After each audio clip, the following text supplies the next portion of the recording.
తెలంగాణలో బీజేపీని బాద్షా చేయాలని మీలాంటి వాళ్ళని ఇక్కడికి పంపించింది.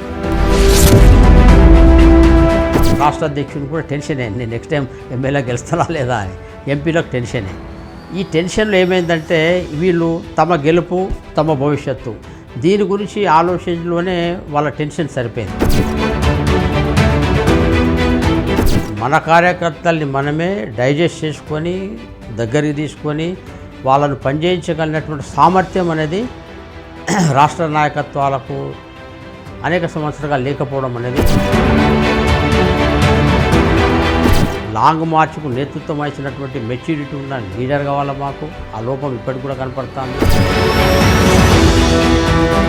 మీ పార్టీ అంటుందన్నమాట 2023 తెలంగాణ గడ్డ మీద బీజేపీ జెండా ఎగరేస్తామన్నట్టు. ఎన్నికల సమయంలో నాకు ఒక టీఆర్ఎస్ ఎమ్మెల్యే అభ్యర్థి చెప్పిండు, సార్ ఎంత డబ్బు మదం ఉంటే కేసీఆర్ ఆయన అవినీతి చరిత్రను తీసుకెళ్తాం, వాళ్ళ కుటుంబం యొక్క అవినీతి చరిత్రలు ఎక్స్పోజ్ చేయాల్సిన అవసరం ఉన్నది. కేసీఆర్ యొక్క తప్పులకు వ్యతిరేకంగా, ఆయన యొక్క బ్యాడ్ గవర్నెన్స్ దుష్పరిపాలనకు వ్యతిరేకంగా రాజీ లేని పోరాటం చేస్తున్నారు అని చెప్పి మేము సమాచారం ఇవ్వగలిగితే చాలు. ఈరోజు కేసీఆర్ తోటి బీజేపీ రాష్ట్ర నాయకత్వంలోని కొందరు సత్సంబంధాలు ఉన్నాయి. విధవ రాజకీయాలు అంటామా, చిల్లర రాజకీయాలు అంటామా, ఇది దీన్ని డెమోక్రసీ అంటామా, ఇది డబ్బు రాజకీయాలు అంటామా, ఇది దాన్ని తట్టుకునే శక్తి మాకు ఎట్లా? ఓన్లీ జాతీయవాదం లేకపోతే హిందుత్వం అన్న మాటతోటే పోతున్నాడు.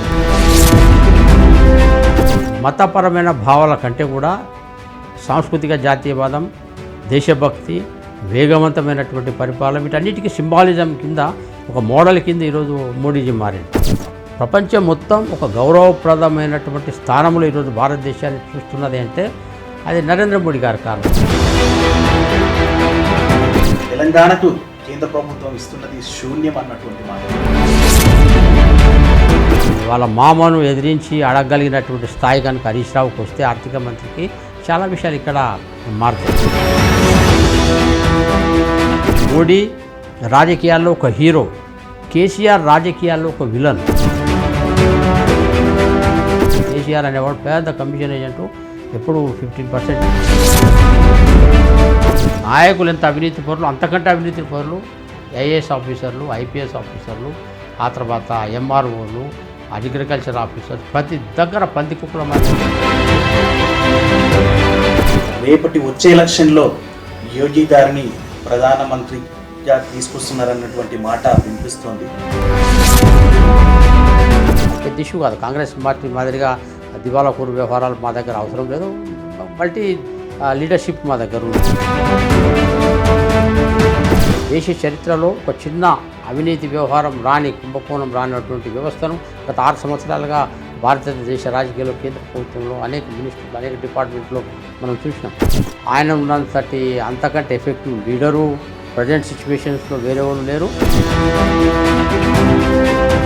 రేపు 2024 జరిగే దాంట్లో కూడా ఆయనే తప్పకుండా భారతీయ జనతా పార్టీ ఆయన నేతృత్వం ఉంటుంది.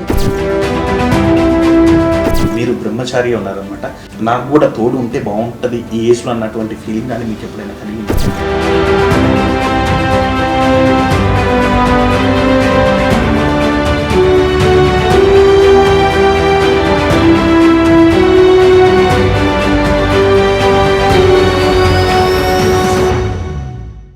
హాయ్, నేను జిందగీ మాధవ్ మల్లెల.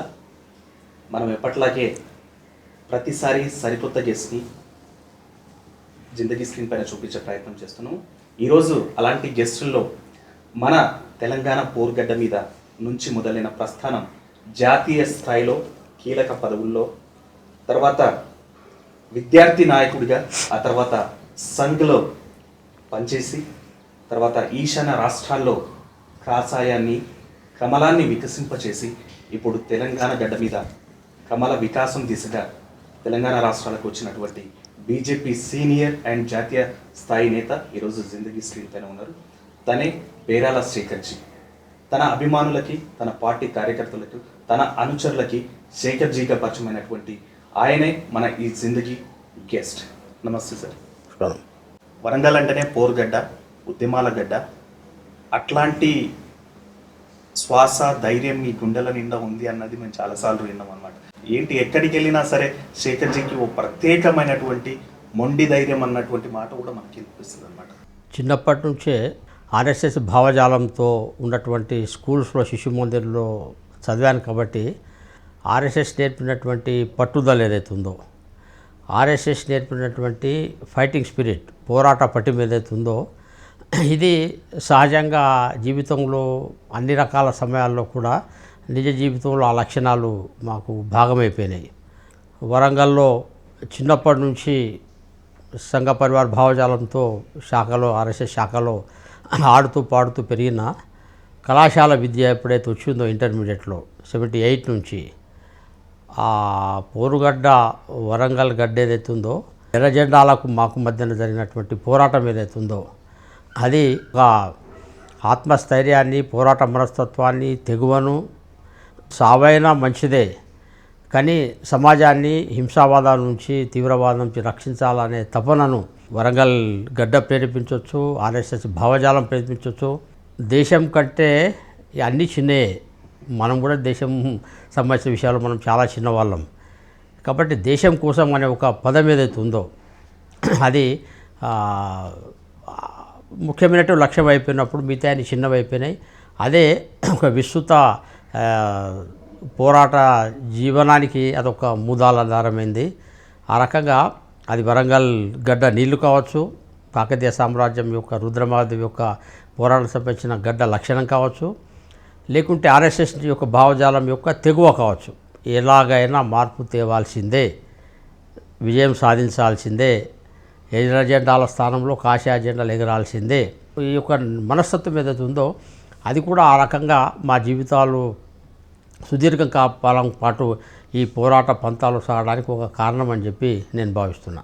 శేఖర్జీ తెలంగాణలో కంటే ఢిల్లీ స్థాయిలో నాటి వాజ్పేయి నుంచి నేటి మోదీ వరకు అతి సన్నిహితంగా ఉంటారన్నటువంటి ఎట్లా సాధ్యమైంది మీకు ఢిల్లీ స్థాయిలో పేరు తెచ్చుకొని అధినాయకత్వంతో అంత క్లోజ్ ఉండేటువంటి?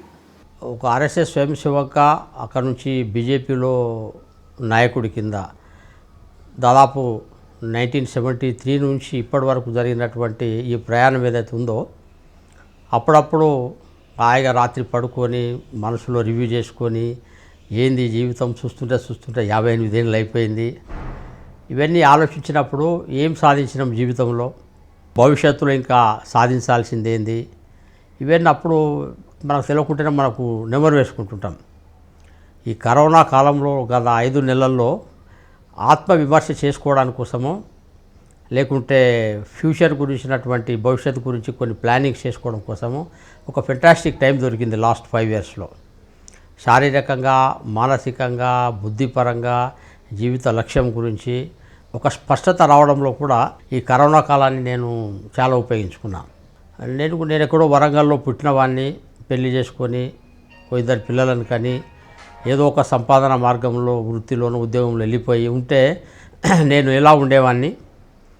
ఈ సంస్థల్లో ఉండడం కారణంగా సుదీర్ఘకాలం పాటు 30 సంవత్సరాలు ఆర్ఎస్ఎస్ ప్రచారకగా, ఫుల్ టైం వర్కర్గా, ఏబీవీపీలో, బీజేపీలో పనిచేసి సుదీర్ఘంగా ప్రయాణాలు చేసిన తర్వాత, సంస్థలో ఇవన్నీ చూసిన తర్వాత అనేక మందితో నాకు వచ్చినటువంటి పరిచయాలు దేశవ్యాప్తంగా, ప్రపంచవ్యాప్తంగా మాజీ ఏబీపీ కార్యకర్తలు, ఆర్ఎస్ఎస్ స్వయం సేవకులు, ఒక విస్తృతమైనటువంటి కాంటాక్ట్స్ నాకు వచ్చినాయి.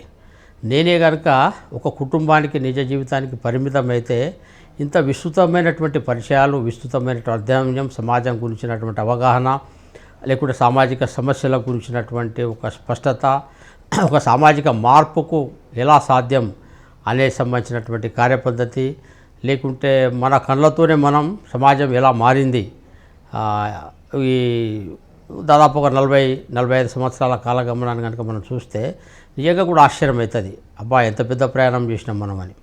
ఆర్ఎస్ఎస్ సంబంధించినటువంటి అనేక మంది పూజనీయులైనటువంటి సరసంఘచాలకులను దగ్గర నుంచి చూసినాం. బాలాసాహెబ్ దేవరస్ గారు, రజ్జుభయ్య గారు, సుదర్శన్జీ, మోహన్ రావు భాగవత్జీతో కలిసి చాలాసార్లు సమావేశంలో కూర్చొని పార్టిసిపేట్ అయినటువంటి అనుభవాలు, అక్కడ నుంచి భారతీయ జనతా పార్టీ సంబంధించినటువంటి అనేక మంది సీనియర్ లీడర్లు, వాజ్పేయి గారితో స్వయంగా మాట్లాడాను, నరేంద్ర మోడీ గారితో చాలాసార్లు కలిసి ప్రయాణాలు చేసినటువంటి సందర్భాలున్నాయి. అనేక మంది ముఖ్యమంత్రులతో కలిసి ఎలక్షన్స్ క్యాంపెయిన్స్లో ప్రయాణం చేశాను.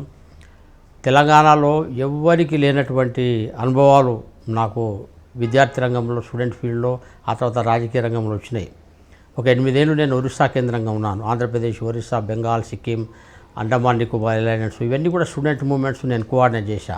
ఆ ఏరియాస్లో, అన్ని రాష్ట్రాల్లో కూడా అన్ని ఏరియాస్లో విస్తృతంగా తిరిగినటువంటి తూర్పు కోస్తా రాష్ట్రాల అనుభవాలు నాకున్నాయి. ఆ నుంచి నన్ను ఆర్ఎస్ఎస్ పెద్దలు నువ్వు ఈశాన్య రాష్ట్రాల వ్యవహారాలు కొంతకాలం చూడాలని చెప్పి ఆర్ఎస్ఎస్ చీఫ్ మోహన్ రావు భాగవత్ గారు నాతో అన్నప్పుడు ఒక 5 ఏళ్ళు నువ్వు వెళ్ళాలా శేఖర్ అన్నప్పుడు అక్కడ కూడా వెళ్ళాను. నేను అక్కడ ఒక 6 సంవత్సరాలు ఉన్నాను. అస్సాం, అరుణాచల్, మిజోరాం, మేఘాలయ, నాగాల్యాండ్, త్రిపుర, మణిపూర్ ఇటువంటి అనేక ప్రాంతాలకు వెళ్ళాను. ఆ రకంగా అనేక మంది కలిసిన ఎక్స్పీరియన్స్ నాకు ఉంది. ఇప్పుడు ఉన్నటువంటి NSA national security advisor Ajit Doval గారు, ఆయన నేషనల్ సెక్యూరిటీ అడ్వైజర్ అయ్యే అపాయింట్మెంట్ల లీడ్ తీసుకోవడానికి హాఫ్ అన్ అవర్ ముందు కూడా ఆయన నేను ఢిల్లీలో ఒక దగ్గర కలిసి ఉన్నాం. నరేంద్ర మోడీ గారి మొట్టమొదటి అమెరికా పర్యటనలో నేను ప్రత్యక్ష సాక్షిని.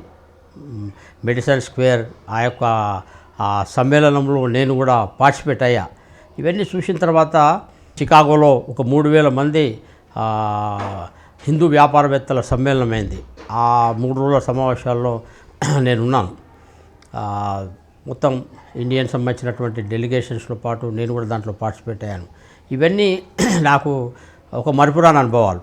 తెలంగాణలో చాలామంది బీజేపీ కార్యకర్తలకు కానీ, సంఘ పరివార కార్యకర్తలకు కానీ లేని ఎక్స్పీరియన్సెస్ నాకున్నాయి. అనేక రకాల ఫారిన్ బార్డర్స్ తిరిగాను నేను.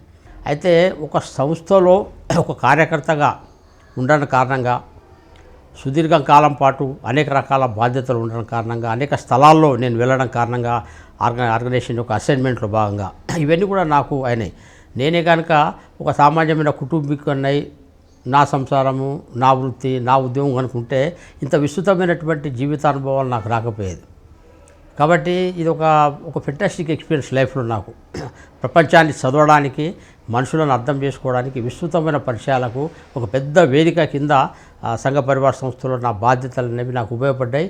ఒక ఫెంటాస్టిక్ ఎక్స్పీరియన్సెస్ను, అనేక మందికి లేని ఒక పెద్ద అనుభవాల ఆస్తిని నాకు ఇచ్చినాయి. నేను ఎప్పుడు సంఘ పరివార సంస్థలకు ఒక రకంగా చాలా పెద్ద కృతజ్ఞుడిని ఈ అవగాహన నాకు కల్పించినందుకు. సో మొన్నటి వరకు ఈశాన్య రాష్ట్రాల్లో కమలం అన్న ఊసే లేకుండే, కానీ ఈ మధ్య కమల వికాసం జరిగింది. దాంట్లో శేఖర్జీ కీలక పాత్ర అన్నటువంటి మాట కూడా మనకు వినిపిస్తుంది. సో ఎలాంటి ప్రణాళికలు మీరు అక్కడ అమలు చేశారు? అసలు ఈరోజు బీజేపీ ఈశాన్య రాష్ట్రాలను టోటల్గా తన ఆధీనంలో తెచ్చుకోవడానికి, ఎందుకంటే మీకు సహకరించినటువంటి ఏరియా అది, ఎలా పట్టు సాధించింది ఈరోజు? 2007 నుంచి 2013 వరకు 6 సంవత్సరాల పాటు నేను గౌహతి కేంద్రంగా మొత్తం ఈశాన్య రాష్ట్రాల బీజేపీ వ్యవహారాలు చూశాను. అంతకుముందు నేను ఏబీవీపీ ఫుల్ టైం వర్కర్లు ఉండేవాడిని. సంఘ పరివార సంస్థల యొక్క యోజనలో భాగంగా నన్ను బీజేపీ యాక్టివిటీస్కు నన్ను షిఫ్ట్ చేయడం జరిగింది. ఆ టైంలో కేంద్రంలో భారతీయ జనతా పార్టీ అధికారంలో లేదు. నార్త్ ఈస్ట్ ఈశాన్య రాష్ట్రాల్లో ఒక్క స్టేట్లో కూడా మన అధికారంలో లేము. ఆ మొదటి సమయంలో ముందు రాజ్నాథ్ సింగ్ గారు, తర్వాత నితిన్ గడ్కరీ గారు అఖిల భారత అధ్యక్షులుగా ఉండేవారు.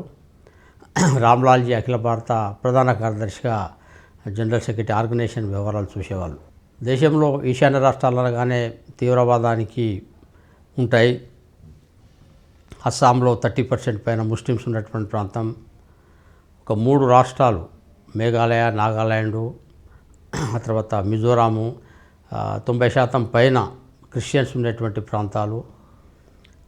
మొత్తము రాజ్యాంగంలోని 6th షెడ్యూల్ కింద ట్రైబల్ స్టేట్స్ కింద డిక్లేర్ అయినటువంటి ప్రాంతాలు. అన్ని రకాల ట్రైబల్ జాతులు ఉంటాయి. హిందుత్వము లేకుంటే జాతీయవాదము ఇటువంటి విషయాలు చాలా తక్కువగా ఇంపాక్ట్ ఉన్నటువంటి ప్రాంతాలు. మిగతా దేశానికి ఆ ప్రాంతాలకు మధ్యన రిలేషన్స్ కూడా చాలా తక్కువ. వాళ్ళ మంగోలాయిడ్ ఫేసిక్, వాళ్ళ కల్చర్ ఫేసెస్ కానీ ఇవన్నీ కూడా వాళ్ళేదో విదేశస్తులు అనే యాంగిల్లో మిగతా దేశాల వాళ్ళు కూడా, మిగతా రాష్ట్రాల వాళ్ళు కూడా చూసే విధానం వాళ్ళని చూడగానే. అటువంటి ఎన్విరాన్మెంట్లో 1960s నుంచే మనం సంఘ పరివార సంస్థలు ఆ ప్రాంతంలో పనిచేసినాయి. బ్రిటిష్ వాళ్ళ టైం నుంచే ఈశాన్య రాష్ట్రాల్లో కేవలం చర్చికి మాత్రమే యాక్సెస్ ఇచ్చి మిగతా వాళ్ళు ఎవరిని పోకుండా ఇన్నర్ లైన్ పర్మిట్స్ పెట్టి బ్రిటిష్ వాళ్ళు ఎక్కువ అక్కడ ప్రాంతాలంతా కూడా చర్చి కింద క్రిస్టియన్స్గా మారడం కోసము ఒక స్ట్రాటజిక్గా బ్రిటిష్ జమానా నుంచి ఈస్ట్ ఇండియా కంపెనీ నుంచే పనిచేశారు. అటువంటి ప్రాంతాల నుంచి విపరీతమైనటువంటి తీవ్రవాదము, తుపాకుల మూతలు, ప్రత్యేక దేశాలు కావాలన్నటువంటి డిమాండ్స్, అస్సాం సపరేట్ దేశం కావాలా, మిజోరాం సపరేట్ దేశం కావాలా, నాగాల్యాండ్ సపరేట్ దేశం కావాలా, మణిపూర్ మాకు సపరేట్ దేశం కావాలని చెప్పి ఒక విస్తృతమైనటువంటి హింసాత్మక ఉద్యమాలు అక్కడ సాగినాయి. ఈవెన్ డార్జిలింగ్ ప్రాంతం ఏదైతే ఉందో, అస్సాం బెంగాల్ను కలిపే లింక్ ప్రాంతం ఏదైతే ఉందో, సుభాష్ ఘిషింగ్ నేతృత్వంలో అక్కడ కూడా హింసాత్మక ఉద్యమాలు, డార్జిలింగ్ సపరేట్ రాష్ట్రం కోసము, నేపాలీల కోసం సపరేట్ రాష్ట్రం కావాలని కూడా ఇష్యూస్ చెలరేగినాయి. అటువంటి పరిస్థితులలో దాదాపు వేలాది మంది సంఘ పరివార్ సంబంధించిన కార్యకర్తలు అక్కడ అనేక సంస్థల్లో పనిచేశారు. వేరే వేరే కొత్త పేర్లతో పనిచేశాం.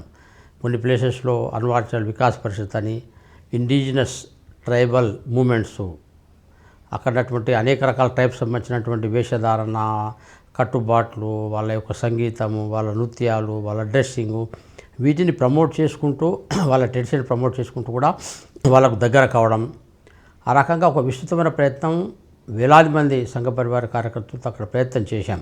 బీజేపీకి పెద్ద వాతావరణం లేకుండే అస్సాం రాష్ట్రంలో ఒక 4 ఎమ్మెల్యేలు ఉండేది, ఎంపీలు ఒకరిద్దరు ఎంపీలు ఉండేవాళ్ళు, మిగతా రాష్ట్రాల్లో చాలా తక్కువ. అటువంటి సందర్భాల్లో మెల్లమెల్లంగా పనిచేసి కాంగ్రెస్ వ్యతిరేకమైన వాళ్ళు ఎక్కువ రీజనల్ పార్టీస్లో ఉండేటోళ్ళు. ప్రతి రాష్ట్రంలో 2-3 రీజనల్ పార్టీస్ ఉండేవి. కాబట్టి కాంగ్రెస్ వర్సెస్ రీజనల్ పార్టీస్ ఈ ఎన్విరాన్మెంట్ ఉండేది.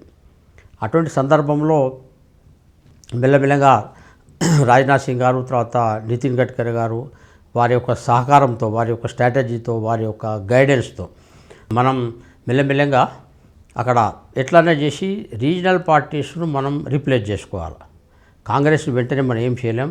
అధికార పార్టీ అప్పుడు కేంద్రంలో అధికారంలో ఉండే, రాష్ట్రాలలో కూడా అధికారంలో ఉండే అక్కడ. కాబట్టి ఎట్టి పరిస్థితుల్లో కనీసం కాంగ్రెస్ను మనం ఇమ్మీడియట్గా ఏం చేయలేకున్నా రీజనల్ పార్టీస్ రీప్లేస్ చేసి కనీసం 2వ స్థానానికి మనం రావాలన్న స్ట్రాటజీ ఉండే. దాంట్లో భాగంగానే అనేక మంది రీజనల్ పార్టీ సంబంధించిన నాయకులతో కలవడం, వాళ్ళ కార్యాలయాలకు వెళ్ళడం, వాళ్ళతో ముచ్చట్లు పెట్టడం, కేంద్ర నాయకులు బీజేపీ నాయకులు వచ్చినప్పుడు రీజనల్ పార్టీ సంబంధించిన నాయకులతో కలిసి మనం వ్యూస్ ఎక్స్చేంజ్ చేసుకోవడం, కొన్ని ఇష్యూస్లో కొన్నిసార్లు వాళ్ళతో పాటు అలయన్స్లు కుదుర్చుకోవడం, వాళ్ళకు ఢిల్లీకి వెళ్తే వాళ్ళది నాన్ కాంగ్రెస్ పార్టీస్ కాబట్టి ఢిల్లీకి వెళ్తే వాళ్ళకి హెడ్ క్వార్టర్స్ ఉండవు, ఢిల్లీకి వస్తే బీజేపీ మీ పార్టీ అనే ఒక వాతావరణం సృష్టించి రీజనల్ పార్టీ నాయకులకు బీజేపీ నాయకులకు మధ్యన సత్సంబంధాలు వచ్చేటట్టుగా ఇవన్నీ ప్రయత్నాలు చేయడం, ఇవన్నీ చేస్తూ వచ్చిన తర్వాత మెల్లమెల్లంగా అనేక మంది రీజనల్ పార్టీకి సంబంధించిన కీలక నాయకుల్ని, అనేక మంది ఎమ్మెల్యేలను, మినిస్టర్స్ను, వీళ్ళందరినీ మెల్లమెల్లంగా మేము బీజేపీలో చేర్పించుకున్నాం. కాబట్టి ఆ రకంగా ఆటోమేటిక్గా కాంగ్రెస్ వర్సెస్ బీజేపీ ఎన్విరాన్మెంట్ అక్కడ క్రియేట్ అయింది. ఒక్క మణిపూర్లోనే దాదాపు 21 మంది ఎమ్మెల్యేలను స్ట్రాటజిక్గా మేము బీజేపీలో చేర్పించుకోవడం జరిగింది. మణిపూర్ పీపుల్ పార్టీ తలుపులు ఆల్మోస్ట్ కార్యాలయం తాళాలు వేసి పడేసి, ఎందుకు అక్కడ పోయేవాళ్ళు లేక అటువంటి ఎన్విరాన్మెంట్ క్రియేట్ చేసినాం. అస్సాం గణపరిషత్ సంబంధించిన కీలక నాయకులను, అస్సాం గణపరిషత్ సంబంధించిన పోలిట్ బ్యూరోలో సంబంధించినటువంటి దాదాపు ఒక ప్రఫుల్ల కుమార్ మహంత తప్ప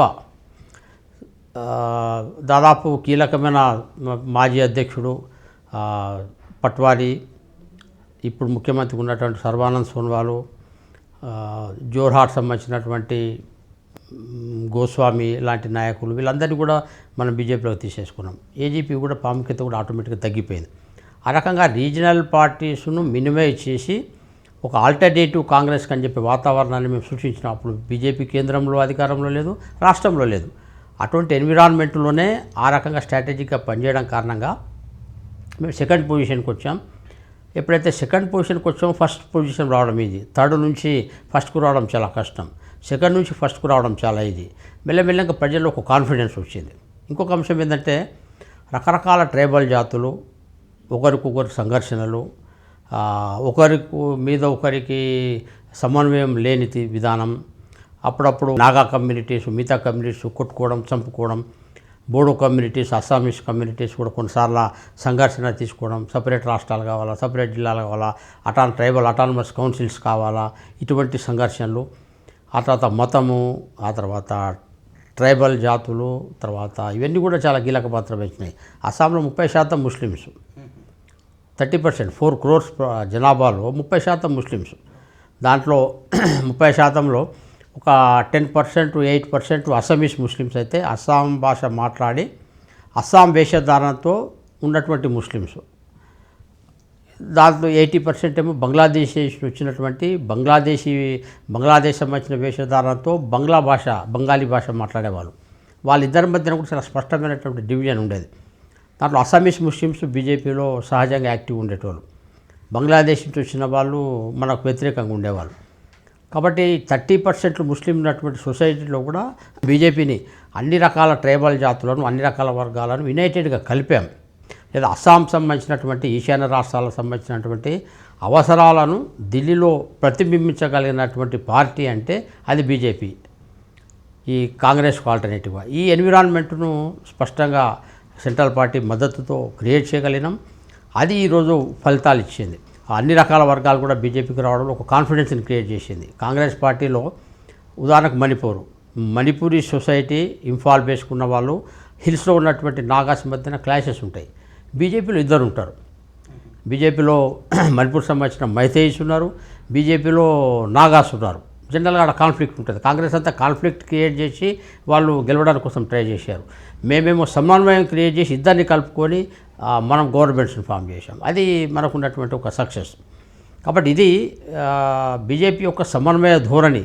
ఇప్పుడు మోడీ గారు ఏదైతే ఉంటారో సబ్కా సాత్ అనే ఒక పదం ఏదైతే ఉందో అది ట్రూ స్పిరిట్లో అందరినీ కలుపుకొని, సబ్కా సాత్ అందరినీ కలుపుకొని యునైటెడ్గా ఒక దగ్గరగా ఒక ప్లాట్ఫామ్ మీదకి, ఒక వేదిక మీదకి బీజేపీ సంఘ పరివర్తన తీసుకొచ్చినాయి. కాబట్టి దానికి ఇంపాక్ట్ మనకు కనపడ్డది. ఈరోజు అధికారంలో బీజేపీ వచ్చిందంటే దాని వెనుక ఒక 50 సంవత్సరాల సంఘ పరివార సంస్థల కృషి, బీజేపీ ఒక ఐడియాలజికల్ స్పిరిటు, పని విధానము, కలుపుకుపోయే తనము, లేకుంటే సంఘర్షణ కాదు, సమన్వయంతోనే సమస్యలు మనం పరిష్కరించుకోవాలన్నటువంటి ఒక కాన్సెప్ట్ను మనం అక్కడ సొసైటీలో మనం ఇంజెక్ట్ చేయగలిగినాం. కాబట్టి మనం నార్త్ ఈస్ట్లో ఈరోజు మనం సక్సెస్ అయినాం. సో ఇప్పటికీ బీజేపీ పార్టీ నార్త్ని కానీ, నార్త్ ఈస్ట్ స్టేట్స్ని కానీ తన జెండా ఎగరేసింది. తెలంగాణలో బీజేపీని బాద్షా చేయాలని మీలాంటి వాళ్ళని ఇక్కడికి పంపించిందని చెప్పారు. భారతీయ జనతా పార్టీ యొక్క కేంద్ర పార్టీలో సౌత్ కూడా చాలా ప్రామినెన్స్ ఇచ్చారు. ఇక్కడ జానా కృష్ణమూర్తి గారు సౌత్ నుంచి వారు అఖిల భారత అధ్యక్షులయ్యారు. బంగారు లక్ష్మణ్ గారు అఖిల భారత అధ్యక్షులయ్యారు. వెంకయ్యనాయుడు గారు అఖిల భారత అధ్యక్షులయ్యారు. ఆ రకంగా అనేక మంది మంత్రులయ్యారు. అనేక మందికి కొన్ని అవకాశాలు, గవర్నర్లు అయ్యారు. అటువంటి అవకాశం కేంద్ర పార్టీ ఇచ్చింది. అయితే సౌత్లో అనేక మంది నాయకుల యొక్క వ్యక్తిగత ప్రతిష్ట పెరిగి వాళ్ళు ప్రముఖ నాయకులు అని చెప్పి ఒక ఇమేజ్ పెంచుకోవడం వరకే ఈ వ్యవస్థ సరిపోయింది. కానీ అటువంటి ఇంపార్టెన్స్ ఇచ్చిన నాయకులను బేస్గా తీసుకొని ఒక ప్రజామోదాన్ని పొంది రాష్ట్రాలలో ముఖ్యమంత్రుల స్థాయికి, లేదా రాష్ట్రాన్ని అధికారుల స్థాయికి, లేదా ముఖ్యమైన ప్రతిపక్ష పార్టీల స్థాయికి తీసుకురావడంలో మేము విఫలమైందాం. ఇక్కడ ఉన్నటువంటి స్థానిక నాయకత్వం వైఫల్యం కూడా ఒక ముఖ్యమైనటువంటి కారణం. ప్రాంతీయవాదం ఏదైతే ఉందో, regionalism, anti Hindi, anti Brahmin, anti north, రకరకాల ఫీలింగ్స్ రెట్టగొచ్చి అక్కడ డిఎంకేలు అక్కడ రాజ్యానికి వచ్చడం. ఎన్టీ రామారావు తర్వాత చంద్రబాబు, తర్వాత కేసీఆర్ గారు, వీళ్ళందరూ కూడా రీజనలిజంను ఒక ముఖ్యమైన అంశంగా తీసుకొని వర్కౌట్ చేయడం. దేవేగౌడ ఇటువంటి వాళ్ళు కూడా, అంతకుముందు కూడా హెగ్డే, ఇటువంటి వాళ్ళు అనేక మంది కూడా regional parties leaders, Congress versus regional parties అనే వాతావరణం కూడా కర్ణాటకలో ఉండడం.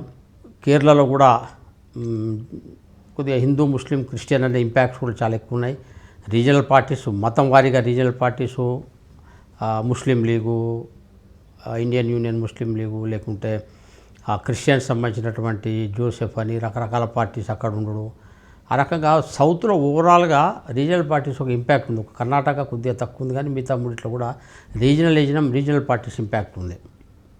అయితే నేషనల్ అవుట్లుక్స్, జాతీయవాదం, హిందుత్వం, బీజేపీ యొక్క ముఖ్యమైనటువంటి విధానాలు దాన్ని రీజనలిజం అనేది డామినేట్ చేసింది ఇక్కడ. ఆ రీజనలిజంను డామినేట్ చేసి జాతీయవాదం, హిందుత్వం లేకుంటే గుడ్ గవర్నెన్స్ వీటిని మనం ప్రజల ముందు సరిగ్గా ప్రొజెక్ట్ చేసినటువంటి నాయకత్వం మన దగ్గర లేకపోవడం అనేది విఫలమైంది. కేవలం ఆలోచన విధానము, ఐడియాలజీ, సిద్ధాంతము, కార్యపద్ధతి వీటన్నిటికంటే కూడా ఇండివిజువల్ పాపులర్ లీడర్షిప్, డబ్బు ఈ రెండు చాలా పాపులారిటీ వచ్చినాయి. కాబట్టి డబ్బు అనేది, తర్వాత క్యాస్టిజం అనేది, ఆ తర్వాత రీజనలిజం అనేది, ఆ తర్వాత ఇండివిజువల్ పాపులర్ లీడర్స్, ఈ విషయంలో బీజేపీ చాలా వెనుకబడి ఉంది. కాబట్టి ఆటోమేటిక్గా సౌత్లో దీన్ని మనం తట్టుకోలేకపోయినాం. భారతీయ జనతా పార్టీ యొక్క కేంద్ర నాయకత్వంలో కూడా ఒక స్పష్టమైనటువంటి విశ్లేషణ దక్షిణాది రాష్ట్రాల గురించి ఉంది అని చెప్పి నాకు అనిపించలే.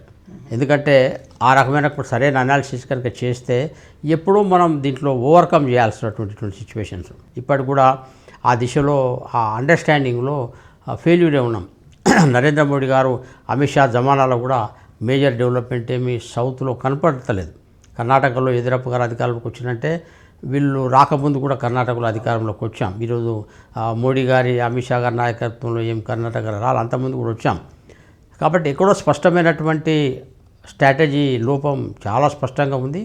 కేంద్ర నాయకత్వం కూడా విశ్వాసం తీసుకొని రాష్ట్ర నాయకత్వంతో కలిసి అధికారానికి చేరువపోదగినటువంటి స్ట్రాటజీని దాన్ని తీసుకోవడంలో రాష్ట్ర నాయకత్వాలు కూడా ఆ దిశలో ఆలోచించాలి. యాక్చువల్గా అంత సీరియస్గా నామకే వాస్తే ప్రోగ్రామ్ ఓరియంటెడ్ పార్టీస్ అయినా తప్ప ప్రజా ఉద్యమం ఓరియంటెడ్ పార్టీస్ కింద సౌత్లో భారతీయ జనతా పార్టీ, కర్ణాటక తప్ప మిగతా రాష్ట్రాల్లో కాలేదు. అది సంస్థాగతంగా కానీ, లీడర్షిప్లో కానీ, లేకుంటే ఇష్యూస్ కానీ, ప్రజా ఉద్యమాలకు నాయకత్వం ఇచ్చా కానీ ఇంకా చాలా దూరం సౌత్లో మనం వెళ్ళాల్సిన అవసరం ఉంది. మీ పార్టీ అంటుందన్నమాట 2023 తెలంగాణ గడ్డ మీద బీజేపీ జెండా ఎగరేస్తాం అన్నటువంటిది. ఈ మధ్య జరిగినటువంటి మీ పార్టీ కార్యవర్గ ఏర్పాటు చేశారు. దాంట్లో జనాల్లోకి వెళ్ళే లీడర్లకు సరైన గౌరవం దక్కలేదని, సరైన పదవులు దక్కలేదన్నటువంటి మాట వినిపిస్తోంది అన్నమాట. మరి మీరు ఎలాంటి ప్రణాళికతో రేపటి నాడు ఎలక్షన్స్కి వెళ్తారు? తెలంగాణలో సుదీర్ఘ కాలం నుంచి విస్తృతమైనటువంటి ప్రజా పోరాటాల అనుభవం ఉన్నటువంటి నాయకులు అన్ని క్షేత్రాలు ఇక్కడ ఉన్నారు. అఖిల భారతీయ విద్యార్థి పరిషత్ అనేది బీజేపీ జీరో ఉన్న రోజు అఖిల భారతీయ విద్యార్థి పరిషత్ ఏబీవీపీ కళాశాల క్యాంపస్లోనూ రాజ్యం వెళ్ళింది. అది పార్టీ ఇన్ పవర్ స్టూడెంట్ ఫీల్డ్లో ఏబీవీపీ అనేది. ఆర్ఎస్ఎస్, సంఘ పరివార సంస్థల కార్యకర్తలు కూడా వందలాది వేలాది గ్రామాలలో ఇక్కడ ఉన్నారు. భారతీయ మజ్దూర్ సంఘం ఇక్కడ ఒక నంబర్ 1 లేబర్ మూమెంటు. సరస్వతి శిశు మందిర్ స్కూల్స్ కూడా చాలా విస్తృతంగా ఇక్కడ కార్యకర్తల్ని ఇక్కడ తయారు చేసినాయి. ఆ రకంగా అనేక సంస్థలు ఇక్కడ టీచర్స్ మూమెంట్లో కానీ, అడ్వకేట్స్ మూమెంట్లో కానీ, పాత విద్యార్థి పరిషత్ కార్యకర్తలు, స్వయం సేవకులు చాలామంది టీచింగ్ కమ్యూనిటీలో, ఆ తర్వాత గ్రామాల్లో ఉన్నటువంటి మండలాల్లో టీచర్స్లో ఉన్నారు. అటువంటి బేస్ ఇక్కడ ఉంది. న్యాయవాదులు అయితే లెక్కలేనంత మంది సంఘ పరివార సంస్థల నుంచి ఏ కోర్టుకు పోయినా వందల వేలాది మంది న్యాయవాదులు కనపడతారు. రాజకీయంగా మనం నెగ్లిజిబుల్ స్థాయిలో ఉన్నాం. సంఘ పరివార సంస్థల నుంచి తయారైన అనేక మంది పొలిటికల్ ఇంట్రెస్ట్ ఉన్న వాళ్ళందరూ కూడా కాంగ్రెస్లో, టీఆర్ఎస్లో, తెలుగుదేశం పార్టీలో అన్నిట్లో వెళ్ళి పనిచేస్తున్నారు. రీజన్ ఏంటంటే వీళ్ళందరినీ అసలు మన కార్యకర్తల్ని మనమే డైజెస్ట్ చేసుకొని దగ్గరికి తీసుకొని వాళ్ళను పనిచేయించగలిగినటువంటి సామర్థ్యం అనేది రాష్ట్ర నాయకత్వాలకు అనేక సంవత్సరాలుగా లేకపోవడం అనేది ఒక పెద్ద డ్రాబ్యాక్ ఇక్కడ. ఏబీవీపీ, సంఘ పరివార సంస్థల కార్యకర్తలు, పొలిటికల్ ఇంట్రెస్ట్ ఉన్న వాళ్ళందరూ కూడా బీజేపీలో వాళ్ళు డైజెస్ట్ కావాలి. అది గ్రామ స్థాయి నుంచి రాష్ట్ర స్థాయి వరకు కూడా. ఆ ఎనర్జీని ఒక 10% కూడా ఈరోజు తెలంగాణ బీజేపీ ఉపయోగించుకోవట్లే. దీనికి స్ట్రాటజీ తప్పకుండా ఫామ్ కావాల్సినటువంటి అవసరం ఉన్నది. రెండవది ఏంటంటే భారతీయ జనతా పార్టీలో చాలామంది నాయకులకు తమ గురించి టెన్షన్ ఎక్కువ. నేను గెలుస్తానో లేదో, నేను నెక్స్ట్ టైం ఎమ్మెల్యే ఎట్లా గెలవాలా, ఎంపీ ఎట్లా గెలవాలా, ఆయన టెన్షన్ ఆయనకే ఉంటుంది. ఎందుకంటే సిచ్యువేషన్స్ కూడా అట్లున్నాయి. అంత పాపులర్ లీడర్స్ కాదు. ఒకానొక టైంలో దయాకర్ రావు, రేవంత్ రెడ్డి అట్లా కొంతమంది ఉండేటోళ్ళు. వాళ్ళు ఏ పార్టీ అయినా, ఏ టైం అయినా, 6 అయినా వాళ్ళ సీట్లు వాళ్ళు గెలుచుకొస్తారు. అట్లా కొంతమంది నాయకులు కొన్ని పార్టీలలో కనపడతారు. వాళ్ళు అయితే బీజేపీలో అట్లా తక్కువ కనపడతారు. తమ సీటు గురించి రాష్ట్ర అధ్యక్షుని కూడా టెన్షనే, నేను నెక్స్ట్ టైం ఎమ్మెల్యే గెలుస్తానా లేదా అని. ఎంపీలకు టెన్షనే. ఈ టెన్షన్లో ఏమైందంటే వీళ్ళు తమ గెలుపు తమ భవిష్యత్తు దీని గురించి ఆలోచనలోనే వాళ్ళ టెన్షన్ సరిపోయింది. మొత్తం రాష్ట్రాన్ని 60-70 మంది ఎమ్మెల్యేలు ఎట్లా తీసుకురావాలి, మనం రాష్ట్రం మొత్తంలో బీజేపీని అధికారంలో ఎట్లా తీసుకురావాలా, ఇంత పెద్దగా ఆలోచించడానికి వాళ్ళకి అవకాశం లేదు. ఎందుకంటే వాళ్ళ టెన్షన్లో వాళ్ళు ఉన్నారు. ఎందుకంటే వాళ్ళ సామాజిక రాజకీయ స్థితిగతులు అట్టున్నాయి. తెలంగాణ సమాజం కూడా వీళ్ళ టెన్షన్లో వీళ్ళు ఉన్నారు. వీళ్ళు అధికారం, రాష్ట్రంలో అధికారం కోసం కాదు, ఇక వాళ్ళ కోసం వాళ్ళు ఆలోచించుకొని వాళ్ళ సమస్యలు వాళ్ళని కొంతకాలం అట్లా పనిచేసుకొని అని చెప్పి బీజేపీని ఎప్పుడు సీరియస్ పార్టీ కింద తెలంగాణ సమాజం తీసుకుంటలేదు. మూడో అంశం ఏంటంటే డబ్బు రాజకీయాలు ఎక్కువైపోయినాయి. సెంట్రలైజ్డ్ కరప్షను, డబ్బులు కూడబెట్టడము, ఎలక్షన్లప్పుడు డబ్బులు వెదజల్లడము.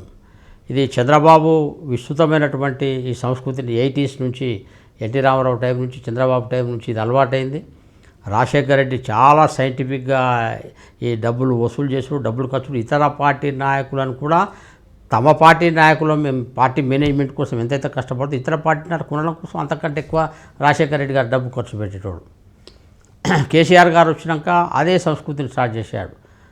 Centralised corruption, centralised mobilisation, centralised distribution. ఓ ఎమ్మెల్యేకు 10 కోట్లు పడేసేయడం వెంటనే, ఒక కార్పొరేటర్కు 1 కోటి 2 కోట్లు ఇమ్మీడియట్గా పడేసేయడం. అంటే లాస్ట్ 3-4 డేస్లో ఫైనల్గా ఎన్ని పెన్షన్లు ఇవ్వు, ఎన్ని రైతు బంధువులు ఇవ్వు, ఎన్ని రకాల పవర్ను పోలీసును ఉపయోగించు, అన్నీ ఉపయోగించు, చివరికి లాస్ట్ 5-6 నెలల్లో మళ్ళీ కట్టలు విసురు.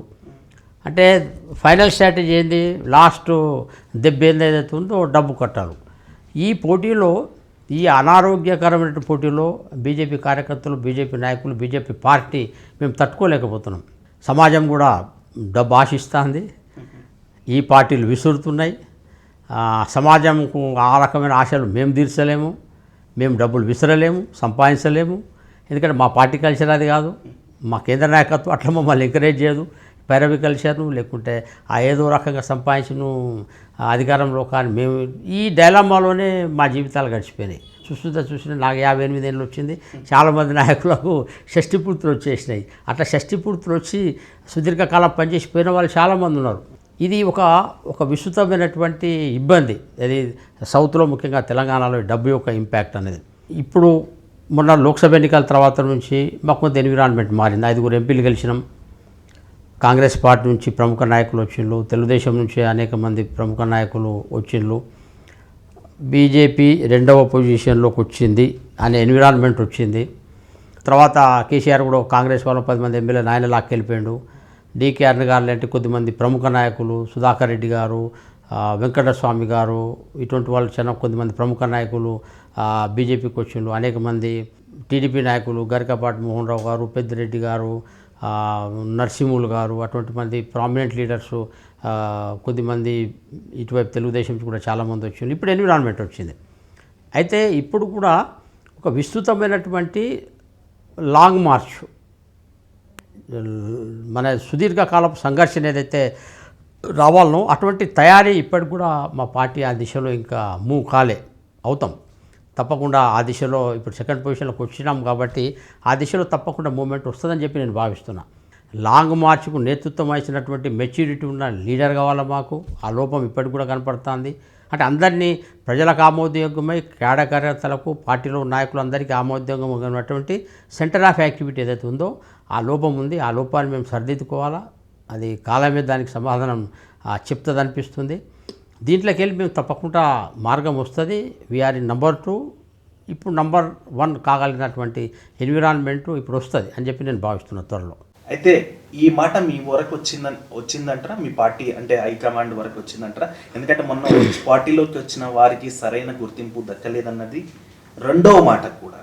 ఈరోజు ఆల్రెడీ ఎంపీగా, పార్లమెంట్ సభ్యునిగా బిజీ ఉండే బండి సంజయ్ గారు స్టేట్ మొత్తం తిరగలేకపోవచ్చు అనేటువంటి మాట కూడా మనకు వినిపిస్తుంది అనమాట. అంటే పార్టీ అధ్యక్షుడు కొంచెం ఫ్రీ ఉన్న వాళ్ళైతే స్టేట్ మొత్తం తిరిగి పార్టీని బలోపేతం చేస్తారు, అదేమైనా మనకు డ్రాబ్యాక్ కావచ్చు అనేటువంటి మాట కూడా మనకు వినిపిస్తుంది అనమాట. దీనిపైన మీ కామెంట్ ఏంటి? ఇప్పుడున్నటువంటి భారతీయ జనతా పార్టీ విషయంలో ఓవరాల్గా టీమ్ స్పిరిట్ను ఎక్కువగా బీజేపీ ఆధారపడుతుంది. ఒక వ్యక్తి మీదని కాదు, సిద్ధాంతాలు, జాతీయవాదం, హిందుత్వం, కార్యకర్తల బలం, బూత్ కమిటీల నుంచి మనం అన్ని దాదాపు 32-33 వేల బూతులలో సంస్థాగతమైనటువంటి కార్యకర్తల నిర్మాణం, సంఘ పరివార సంస్థల బ్యాక్గ్రౌండ్ బలం, ఆ తర్వాత ప్రజా ఉద్యమాలను రాబోయే కాలంలో తీసుకునే విధానం, ఆ తర్వాత రాజీలేని పోరాటం. మా రాష్ట్ర అధ్యక్షుడు సంజయ్ గారి నుంచి సహజంగా రాజీలేని పోరాటాన్ని ఇక్కడ కార్యకర్తలు, సమాజం ఎక్స్పెక్ట్ చేస్తున్నది. సంజయ్ గారు కూడా వారు అధ్యక్షులు అయిన తర్వాత నుంచి ఆల్మోస్ట్ అదే దారిలో ఉన్నారు. బీజేపీ వాళ్ళు కేసీఆర్ యొక్క తప్పులకు వ్యతిరేకంగా, ఆయన యొక్క బ్యాడ్ గవర్నెన్స్, దుష్పరిపాలనకు వ్యతిరేకంగా రాజీలేని పోరాటం చేస్తున్నారు అని చెప్పి మేము సమాచారం ఇవ్వగలిగితే చాలు, ప్రజలు మా వైపు వస్తారు. వీళ్ళకు అండర్ హ్యాండ్ డీలింగ్స్ లేవు, అప్పుడప్పుడు పోయి ముచ్చట్లు పెట్టారు, తమ కోసము పవర్లు ఉన్న వాళ్ళ దగ్గర పోయి ఏదో సర్దుకోండి మా వరకు చూడండి అని చెప్పి ఇటువంటి వ్యవహారాలు వీళ్ళు చేయరు. వీళ్ళు హైదరాబాద్ మేయర్ కోసం ప్రయత్నం చేస్తున్నారు, వీళ్ళు ముఖ్యమంత్రి కావాలని ప్రయత్నం చేస్తున్నారు, వీళ్ళు అధికారం కోసం ప్రయత్నం చేస్తున్నారు, రాజీలేని పోరాటం చేస్తున్నారు. ఈ ఇమేజ్ని మేము ఇస్తే చాలు, ఆటోమేటిక్గా మేము అధికారంలోకి వస్తాం. ఎందుకంటే ఇప్పుడు ఆల్రెడీ కేసీఆర్ మీద, టీఆర్ఎస్ మీద అనేక కారణాలు వ్యతిరేకం ఉన్నాయి. కాబట్టి ఈ ఇమేజ్ని మేము తెచ్చుకోవడం అనేది మాకు ఇంపార్టెంట్. ఈరోజు బండి సంజయ్ గారి నుంచి ఆ విషయాలు పార్టీ ఎక్స్పెక్ట్ చేస్తుంది, సమాజం ఎక్స్పెక్ట్ చేస్తున్నది. తప్పకుండా వారు ఆ దిశలో వెళ్తారు. ఆ దిశలో తెలంగాణ పార్టీ ముందుకు పోవడం కోసము నాకున్నటువంటి అనుభవాలను కూడా నేను తప్పకుండా దాని విషయంలో చొరవ తీసుకుంటా, ఆ దిశలో తప్పకుండా వెళ్తాం. ఆ తర్వాత ఇక్కడటువంటి ఎదుటి పార్టీ యొక్క తప్పుల్ని, అవినీతి వ్యవహారాల్ని ఎక్స్పోజ్ చేయగలిగినటువంటి ఒక స్టడీ అనేది కావాలి. కేసీఆర్కు కొన్ని రకాల విషయాలు స్టడీస్ ఉన్నాయి. మనుషుల మానసికత, తెలంగాణ మనస్తత్వాలు, తెలంగాణ రైతాంగము, తెలంగాణ సంబంధించినటువంటి సీనియర్ సిటిజన్స్ ఒక ఎక్స్పెక్టేషన్స్, ఇక్కడ నీటి సమస్య, అట్లా కొన్ని స్ట్రాటజీస్ ఉన్నాయి. ఈ డబ్బు రాజకీయాలు ఎట్లుంటాయి తెలంగాణలో, కాంగ్రెస్ ఎట్లా చేస్తుంది, మిగతా పార్టీలు ఎట్లా చేస్తాయి, వీళ్ళందరినీ పట్టి గుర్తించడం కోసం డబ్బు రాజకీయాలు ఎట్లా చేయాలా. ఆ తర్వాత ఆయన అన్ని పార్టీలను చూసి వచ్చింది కాబట్టి ఆయన కాంగ్రెస్లో ప్రముఖ నాయకులతో ఆయనకు రోజు రాత్రి కూర్చుంటాడు, ఆనందంగా కూర్చొని ముచ్చట పెడుతుంటాడు, 2 పెగ్గులు వేసుకొని మాట్లాడుతుంటాడు. మాట్లాడుకొని ఆయన ఇమ్మీడియట్ స్ట్రాటజీ 10,000 కోట్లు ఎట్లా సంపాదించాలి ఆయన తెలిసి ఈరోజు. మళ్ళీ 1000 కోట్లు విసిరి కార్పొరేషన్ ఎన్నికలు హైదరాబాద్ ఎట్లా విన్ చేయాలనే దానికి డబ్బు ఇంపాక్ట్ సంబంధించినటువంటి స్ట్రాటజీ ఆయనకు ఉంది. ఇవన్నీ మేము తట్టుకోవాలి. మా సెంట్రల్ పార్టీ ఏమో 2,000 కోట్ల సంబంధించిన వ్యవహారం మేము ఎప్పుడు ఆలోచించాం. ఆయన ఇవన్నీ చేస్తున్నాడు, వీటి ఎట్లా తట్టుకోవాలా, అది పెద్ద సమస్య మాకు. ఎందుకంటే అదే ఈరోజు మేజర్ ఆధారం అయిపోయింది రాజకీయ వ్యవస్థలో, సమాజంలో. ప్రచారము, హంగామాలు, తాగుబోతుల వ్యవహారాలు, 2,000, 3,000 ఇచ్చి డబ్బులు, ఓట్లు కొనడము, ఈ యొక్క దానికి విధవ రాజకీయాలు అంటామా, చిల్లర రాజకీయాలు అంటామా, దీన్ని డెమోక్రసీ అంటామా, ఇది డబ్బు రాజకీయాలు అంటామా, దాన్ని తట్టుకునే శక్తి మాకు ఎట్లా అనేది ఒక చాలా పెద్ద ప్రశ్న ఉంది మాకు. అయితే అటువంటి విషయాల్లో మేము పోటీ పడగల, లేకుంటే ఆయన యొక్క డబ్బు రాజకీయాలు మేము ఆపగలగాల. రెండో పని మేము చేయొచ్చు. రెండో పని మేము చేయాలంటే ఆయన అవినీతిని ఎండగట్టాల్సిన అవసరం ఉన్నది, ఆయన కరప్షన్ వ్యవహారాలు బయటపెట్టాల్సిన అవసరం ఉన్నది, ఆయన డబ్బు విసురుతున్నటువంటి విధానాన్ని మేము ఎక్స్పోజ్ చేయాల్సిన అవసరం ఉన్నది. అరే మన డబ్బు అని చెప్పి ప్రజలను మేము మన డబ్బే ఆయన వసూలు చేసి, అవినీతి రాజు ఆయన కేసీఆర్ మన డబ్బును వసూలు చేసి మన మీదే విసురుతున్నాడు, వల విసిరి మళ్ళీ ఆయన అధికారాన్ని చేజెక్కించుకుంటున్న విషయాన్ని సరిగ్గా మేము ప్రజలకు విడమర్చి, అరటిపండు రోజున ఆయన ఎట్లయితే భాషలో చెప్తారో అదే భాషలో మేము ఆయన ప్రజలకు చెప్పాల్సిన అవసరం ఉంది. ఇవన్నిట్లో మేము ఎక్స్పర్ట్స్ కావాలా. ఇవన్నీ మాకు అర్థమైనది, తప్పకుండా ఆ దిశలో వెళ్తాం. ఈరోజు కేసీఆర్ తోటి బీజేపీ రాష్ట్ర నాయకత్వంలోని కొందరు సత్సంబంధాలు ఉన్నాయి. సో వాళ్ళ పనులు వాళ్ళు జరుగుతున్నాయి కాబట్టే ఈరోజు కేంద్రం నుంచి వచ్చే నిధుల విషయంలో ప్రజల్లోకి తీసుకుపోవడంలో రాష్ట్ర నాయకత్వం విఫలమవుతోంది. టీఆర్ఎస్తో ఇప్పుడున్నటువంటి బీజేపీ నాయకులు సత్సంబంధాలు ఉన్నాయని చెప్పి అయితే నేను అనుకోను. అటువంటి నాయకులు అయితే చేయలేదు. ఏదో ఎలక్షన్లప్పుడు కొద్దిమందికి టెన్షన్ ఉంటుంది, అయ్యో నేను గెలవాలంటే ఇప్పుడు మరి ఎలాగో బీజేపీ అధికారంలోకి వచ్చే పరిస్థితి లేదు, మేము 4-5 గెలిస్తే ఏమన్నా ట్రయల్ వేసి తీద్దామని చెప్పి ఆశపడేమన్నా కొద్దిగా లైట్గా ట్రయల్ వేస్తారు, దాంట్లో కూడా అటర్ ఫెయిల్యూర్ అవుతారు, అట్లేమన్నా అవసరం. బట్ రెగ్యులర్గా మంతనాలు జరిపి రెగ్యులర్గా ఆయనతో సత్సంబాలు పెట్టుకొని వాళ్ళ అవసరాలను, వాళ్ళ స్వార్థాల డబ్బులు సంపాదించి అటువంటి వాళ్ళు బీజేపీలో ఎవరు లేరు. అటువంటి కల్చరు బీజేపీలో లేదు. ఇప్పుడు నాయకులు కూడా అట్లా ఎవరు ఉండరని చెప్పి నేను అనుకుంటాను. అట్లా లేరు కూడా రియల్గా కూడా. ఆయనకు అవసరం కూడా లేదు కేసీఆర్కు. అయితే ఎఫెక్టివ్గా పోరాటం చేస్తున్నారనే ఇమేజ్ని కూడా మేము ప్రజల్లో తెచ్చుకోలేకపోయినాం. అదొక బ్యాక్గ్రౌండ్ ఉంది. అట్లా ఆయనతో చేతులు కలపనంత మాత్రాన ఒక విస్తృతమైన సంఘర్షణ చేస్తున్నారన్న అది కూడా ఇమేజ్ మాకు లేదు. మేము మీడియోకర్స్గా ఈ మధ్య వ్యవస్థలో మా ఇమేజ్ ఉంది. దీంట్లోకి వెళ్ళి మేము సంఘర్షణ వైపు మేము బయలుదేరాలి.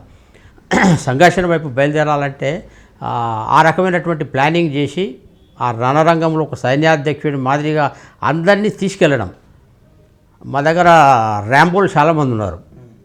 నేను గొప్ప లీడర్ నేను అనుకుంటా. ఎవరికి వారు సోషల్ మీడియాలో గొప్ప లీడర్లు అనుకుంటారు. కొంతమంది నాకంటే తక్కువ నాకు ఎక్స్పీరియన్స్ అని, కొంతమంది రకరకాలు. యాజ్ ఏ ఇండివిజువల్గా they are popular leaders, they are effective leaders. వాళ్ళకు ఆ కమిట్మెంట్ ఉంది, ఆ పోరాటం ఉంది, ఆ ఉత్సాహం ఉంది, అండర్స్టాండింగ్ ఉంది రాజకీయాల పట్ల, అవన్నీ ఉన్నాయి. But as a individuals leader కాదు కదా. వీళ్ళందరినీ నేర్పరితనం తీసుకుపోయిన సైన్యాధ్యక్షుడు ఎవరు? సైన్యాధ్యక్షుడు కాకుండా ఒక 5 లేకుంటే 6 కలిసి, ఒక 10 మంది కలిసి మొత్తం యునైటెడ్ లీడర్షిప్ని ఇస్తున్న ఆ ఎన్విరాన్మెంట్ అయినా కావాలా. ఏదో ఒక ఈ రెండిట్లో మనం ఆ దారిలో ఇంకా మనం వెళ్ళాల్సిన అవసరం ఉంది. తెలంగాణ బీజేపీ కేంద్ర నాయకత్వం కూడా ఒక పకడ్బందీకి సంబంధించిన ఇన్ఛార్జ్ మాకు ఆయన అవసరం ఉంది. ఈసారి నడ్డాజీ నేతృత్వంలో తప్పకుండా ఇవన్నీ మేము పొరపాట్లు సరిదిద్దుకొని మేము ముందుకెళ్లాల్సిన అవసరం ఉన్నది. కొద్దిగా ఇవన్నీ కనుక మేము సరిదిద్దుకుంటే కేసీఆర్ ఆఫ్టర్ ఆల్ తట్టుకొని పెద్ద కష్టంగా. ఎందుకంటే మేము పోరాటాలు చేసి నక్సలిజాన్ని మాయం చేసినాం తెలంగాణ నుంచి. మేము పోరాటాలు నేతృత్వం వహించి జిహాదీ కల్చర్ను హైదరాబాదులో హిందూ ముస్లిం ఫ్యాక్టర్ వచ్చినప్పుడు హిందువులకు రక్షణగా ఎవరంటే అది బీజేపీ సంఘ పరివార సంస్థలు అని చెప్పి ప్రూవ్ చేసినాం. ఇట్ ఇస్ నాట్ ప్రూవ్ చేసినాం. అటువంటి సందర్భాలున్నాయి. గోదావరి నదీ జలాలకు సంబంధించిన విషయంలో కానీ అట్లా కొన్ని ఇష్యూస్లో బీజేపీ ఒక రాజీలేని పోరాటాలు చేసిన ఒక ఇమేజ్ తెలంగాణ ఇంట్రెస్ట్లో. తెలంగాణ సాధన విషయంలో కూడా కేసీఆర్ కంటే టీఆర్ఎస్ పార్టీ కంటే కూడా ప్రజలతో కలిసి చేసినాం. ఒక పొలిటికల్గా ఢిల్లీలో కానీ పార్లమెంట్లో కానీ సుష్మాజీ లేకుంటే రాజ్నాథ్ సింగ్, నితిన్ గడ్కరీ లాంటి వాళ్ళ లీడర్షిప్ కానీ ఇవన్నీ కూడా తెలంగాణ రాష్ట్ర సాధనలో కూడా టీఆర్ఎస్ కంటే కూడా పొలిటికల్గా రాష్ట్ర సాధనలో చాలా క్రియాశీలక పాత్ర వహించినాం. కాంగ్రెస్ కూడా. బట్ రాజకీయంగా మేము లాభం పొందలేకపోయినాం.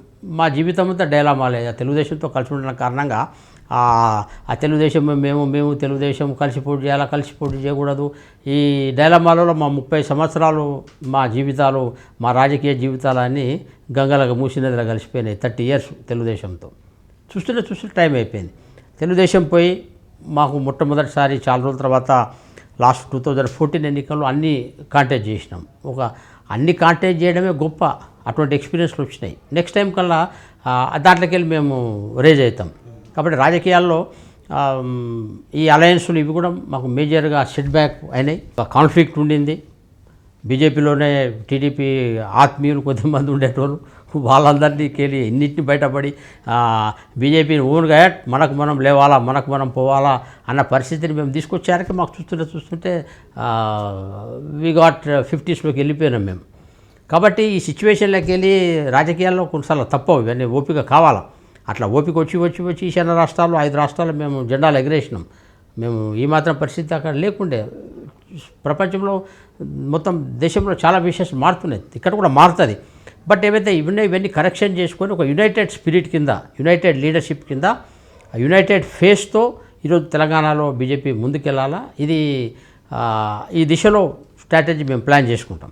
ఓ మాట చెప్పండి, మీరు సంఘ్ ప్రచారక్గా 90sలో 95 వరకు కూడా గ్రామ శాఖలు కానీ జిల్లా శాఖలు కానీ పటిష్టంగా ఉండే అన్నమాట. ఆర్ఎస్ఎస్ అనేది, సంఘం అనేది ఈరోజు నిర్వీర్య స్థాయికి తెలంగాణ రాష్ట్రంలో కానీ ఉమ్మడి తెలుగు రాష్ట్రాల్లో సంఘ నిర్వీర్య స్థాయికి రావడానికి కారణాలు ఏంటి?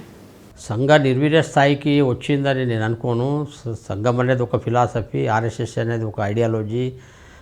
సమాజంలో కొన్ని రకాల మానసికతల్ని, కొన్ని రకాల వాతావరణాన్ని, కొన్ని రకాల లీడర్షిప్ను, కొన్ని రకాల కాన్సెప్ట్స్ను డెవలప్ చేయడం అనేది సంఘ పరివార సంస్థల తర్వాత ప్రయత్నం చేసినాం. ఈరోజు ఆర్ఎస్ఎస్ శాఖలు అనేవి పెరుగుతున్నాయి. ఇంపాక్ట్ అనేది సొసైటీ మీద, కార్యకర్తలకు ఉత్సాహం మీద కూడా అది ఆధారపడుతుంది. విస్తరణ అనేది ఉన్నది. సంఘ పరివార సంబంధించిన అనేక సంస్థలు కూడా పెరుగుతున్నాయి. శిశు మందిర స్కూల్ తెలంగాణ తెలుగు స్కూల్స్ తగ్గినాయి. మళ్ళీ ఇంగ్లీష్ మీడియం మళ్ళీ ప్రారంభం చేసినాం. 3-4 ఏళ్ళు అయితే మళ్ళీ ఎడ్యుకేషన్ ఫీల్డ్లో స్కూల్ ఎడ్యుకేషన్ సిస్టంలో మళ్ళీ డామినెంట్ అవుతాం. స్టూడెంట్ మూమెంట్లో ఏబీవీపీ ఇప్పటికీ లీడింగ్ స్టూడెంట్ మూమెంటే. లేబర్ మూమెంట్లో బిఎంఎస్ ఇప్పటికీ లీడింగ్ మూమెంటే. హెచ్ఎండిఏలో హైదరాబాద్ మెట్రోపాలిటన్ జిహెచ్ఎంసీలో భారతీయ మజ్దూర్ సంఘ్ అనేది రికగ్నైజ్డ్ యూనియన్ స్టేట్ క్యాపిటల్లో. కాబట్టి ఇవన్నీ ఉన్నాయి. అట్లా సంఘపరివార సంస్థలు బలహీనమైన లేదు. దాని రూపాలు మారుతాయి, యాక్టివిటీస్ యొక్క స్టైల్ మారుతుంది, సమయానుగుణంగా కార్యక్రమాల యొక్క శైలిని మేము మార్చుకుంటున్నాం. అది నేను అంత వీకెండ్ అవుతుందని నేను అనుకోలేను. అయితే ఇక్కడటువంటి దాదాపు 7,000 గ్రామ పంచాయతీలు, 32,000 బూతులు, ఆ స్థాయి ఆ వాల్యూమ్ ఆఫ్ యాక్టివిటీకును మేమున్న స్థాయికి చూసుకుంటే అది 40%లో ఉన్నాం. కాబట్టి ఇవన్నీ చాలా విస్తృతంగా ఇంకా గ్రౌండ్ లెవెల్కి వెళ్ళాలి, గ్రామ స్థాయి దానికి వెళ్ళాలి. గ్రామ రాజకీయాలను అర్థం చేసుకోవాలి. ఒక గ్రామంలో ఉన్నటువంటి ఒక పోలింగ్ బూత్లో ఉన్నట్టు అన్ని రకాల కుల వర్గాలను దగ్గరగా తీసుకొని ఒక పోలింగ్ బూత్లో మెజార్టీ తెచ్చుకోవడం అనేది చాలా ఛాలెంజ్. గ్రామాల్లో ఒక పోలింగ్ బూత్లో మెజార్టీ తెచ్చుకోవడం అంత ఈజీ కాదు, పట్టణాల్లోనే ఈజీ కాదు, గ్రామాల్లో ఇంకా చాలా కష్టం. కాబట్టి అటువంటి లీడర్షిప్ ఒక 150 ఓట్లు ఉత్సాహంతో యువకులు కలిసి ఒక 152 ఓట్లు తెచ్చుకోవడం వేరు. అక్కడటువంటి 1000 ఓట్లలో కనీసం ఒక 450 ఓట్లు తెచ్చుకొని మెజార్టీ తెచ్చుకోవడం, 500 ఓట్లు తెచ్చుకొని మెజార్టీ తెచ్చుకోవడం అనేది చాలా కష్టం. అక్కడ కులము పతము లీడర్షిప్, స్థానిక అవసరాలు, అరే మన పనులు మన సాధక బాధకాలు ఈయనైతే పట్టించుకుంటాడు అన్నటువంటి రికగ్నైజ్ ఉన్నటువంటి లీడర్షిప్ ఆ గ్రౌండ్ లెవెల్లో కావడం, దీని విషయంలో మేము ఇంకా చాలా దూరం పోవాలి. లాస్ట్ టైం జిహెచ్ఎంసీ ఎన్నికల్లో కూడా తెలుగుదేశంతో మాకు అలయన్స్ ఉంది. ఇక్కడ నేను 80 అసెంబ్లీలో ఉంటాను. నాకు 11 3, 4 వచ్చినాయి, 5 వచ్చినాయి. దాంట్లో మళ్ళీ లాస్ట్ మినిట్ దానిక టీడీపీనా బీజేపీ నాకు డైలమాలు. దీంట్లోనే మా జీవితాలు గడిచిపోయినాయి 30 ఏళ్ళు. కాబట్టి వీటన్నిటి నుంచి బయటపడ్డాం. కాబట్టి ఓన్గా మనం పోదాగినటువంటి ఎన్విరాన్మెంట్ వచ్చింది. కాబట్టి వీటన్నిటి నుంచి కూడా మనం ఓవర్కమ్ కావచ్చు, పెద్ద కష్టం కాదు. ఒకసారి మనం ఢిల్లీకి వెళ్తే ఈ రోజున్న పరిస్థితుల్లో మోదీ ఓన్లీ జాతీయవాదం లేకపోతే హిందుత్వం అన్న మాటతోటే పోతున్నాడు, డెవలప్మెంట్ ఏం లేదు. ఈరోజు జీడిపి -23% పడిపోయింది అన్నటువంటి మాట వినిపిస్తుంది. 2014లో మోడీజీ అధికారంలోకి వచ్చినప్పుడు, అప్పుడు అరుణ్ జైట్లీ గారు బడ్జెట్ ప్రవేశపెట్టినప్పుడు దాదాపు 12 లక్షల కోట్లు ఉండే బడ్జెట్. 6th బడ్జెట్ మోడీజీ వచ్చినాక 6వ బడ్జెట్ నిర్మలా సీతారామన్కు ప్రకటించింది దాదాపు 34 లక్షల కోట్లు. కాబట్టి బాగా పెరిగింది. కనీసం ఒక 2-2.5 లక్షల పైన ఒక్కొక్క సంవత్సరానికి 2 లక్షల కోట్ల పైన బడ్జెట్ పెరుగుతూ వచ్చింది.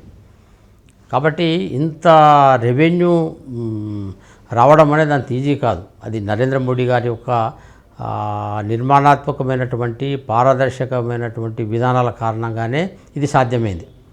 న్యాచురల్ రిసోర్సెస్ నుంచి డబ్బులు మొబిలైజ్ చేయడం కానీ, ఇవన్నీ కూడా చాలా విషయాలు అవినీతి లేని ఒక ట్రాన్స్పరెంట్ ఆక్షన్స్ కారణంగా కానీ రెవెన్యూ బాగా పెరిగింది.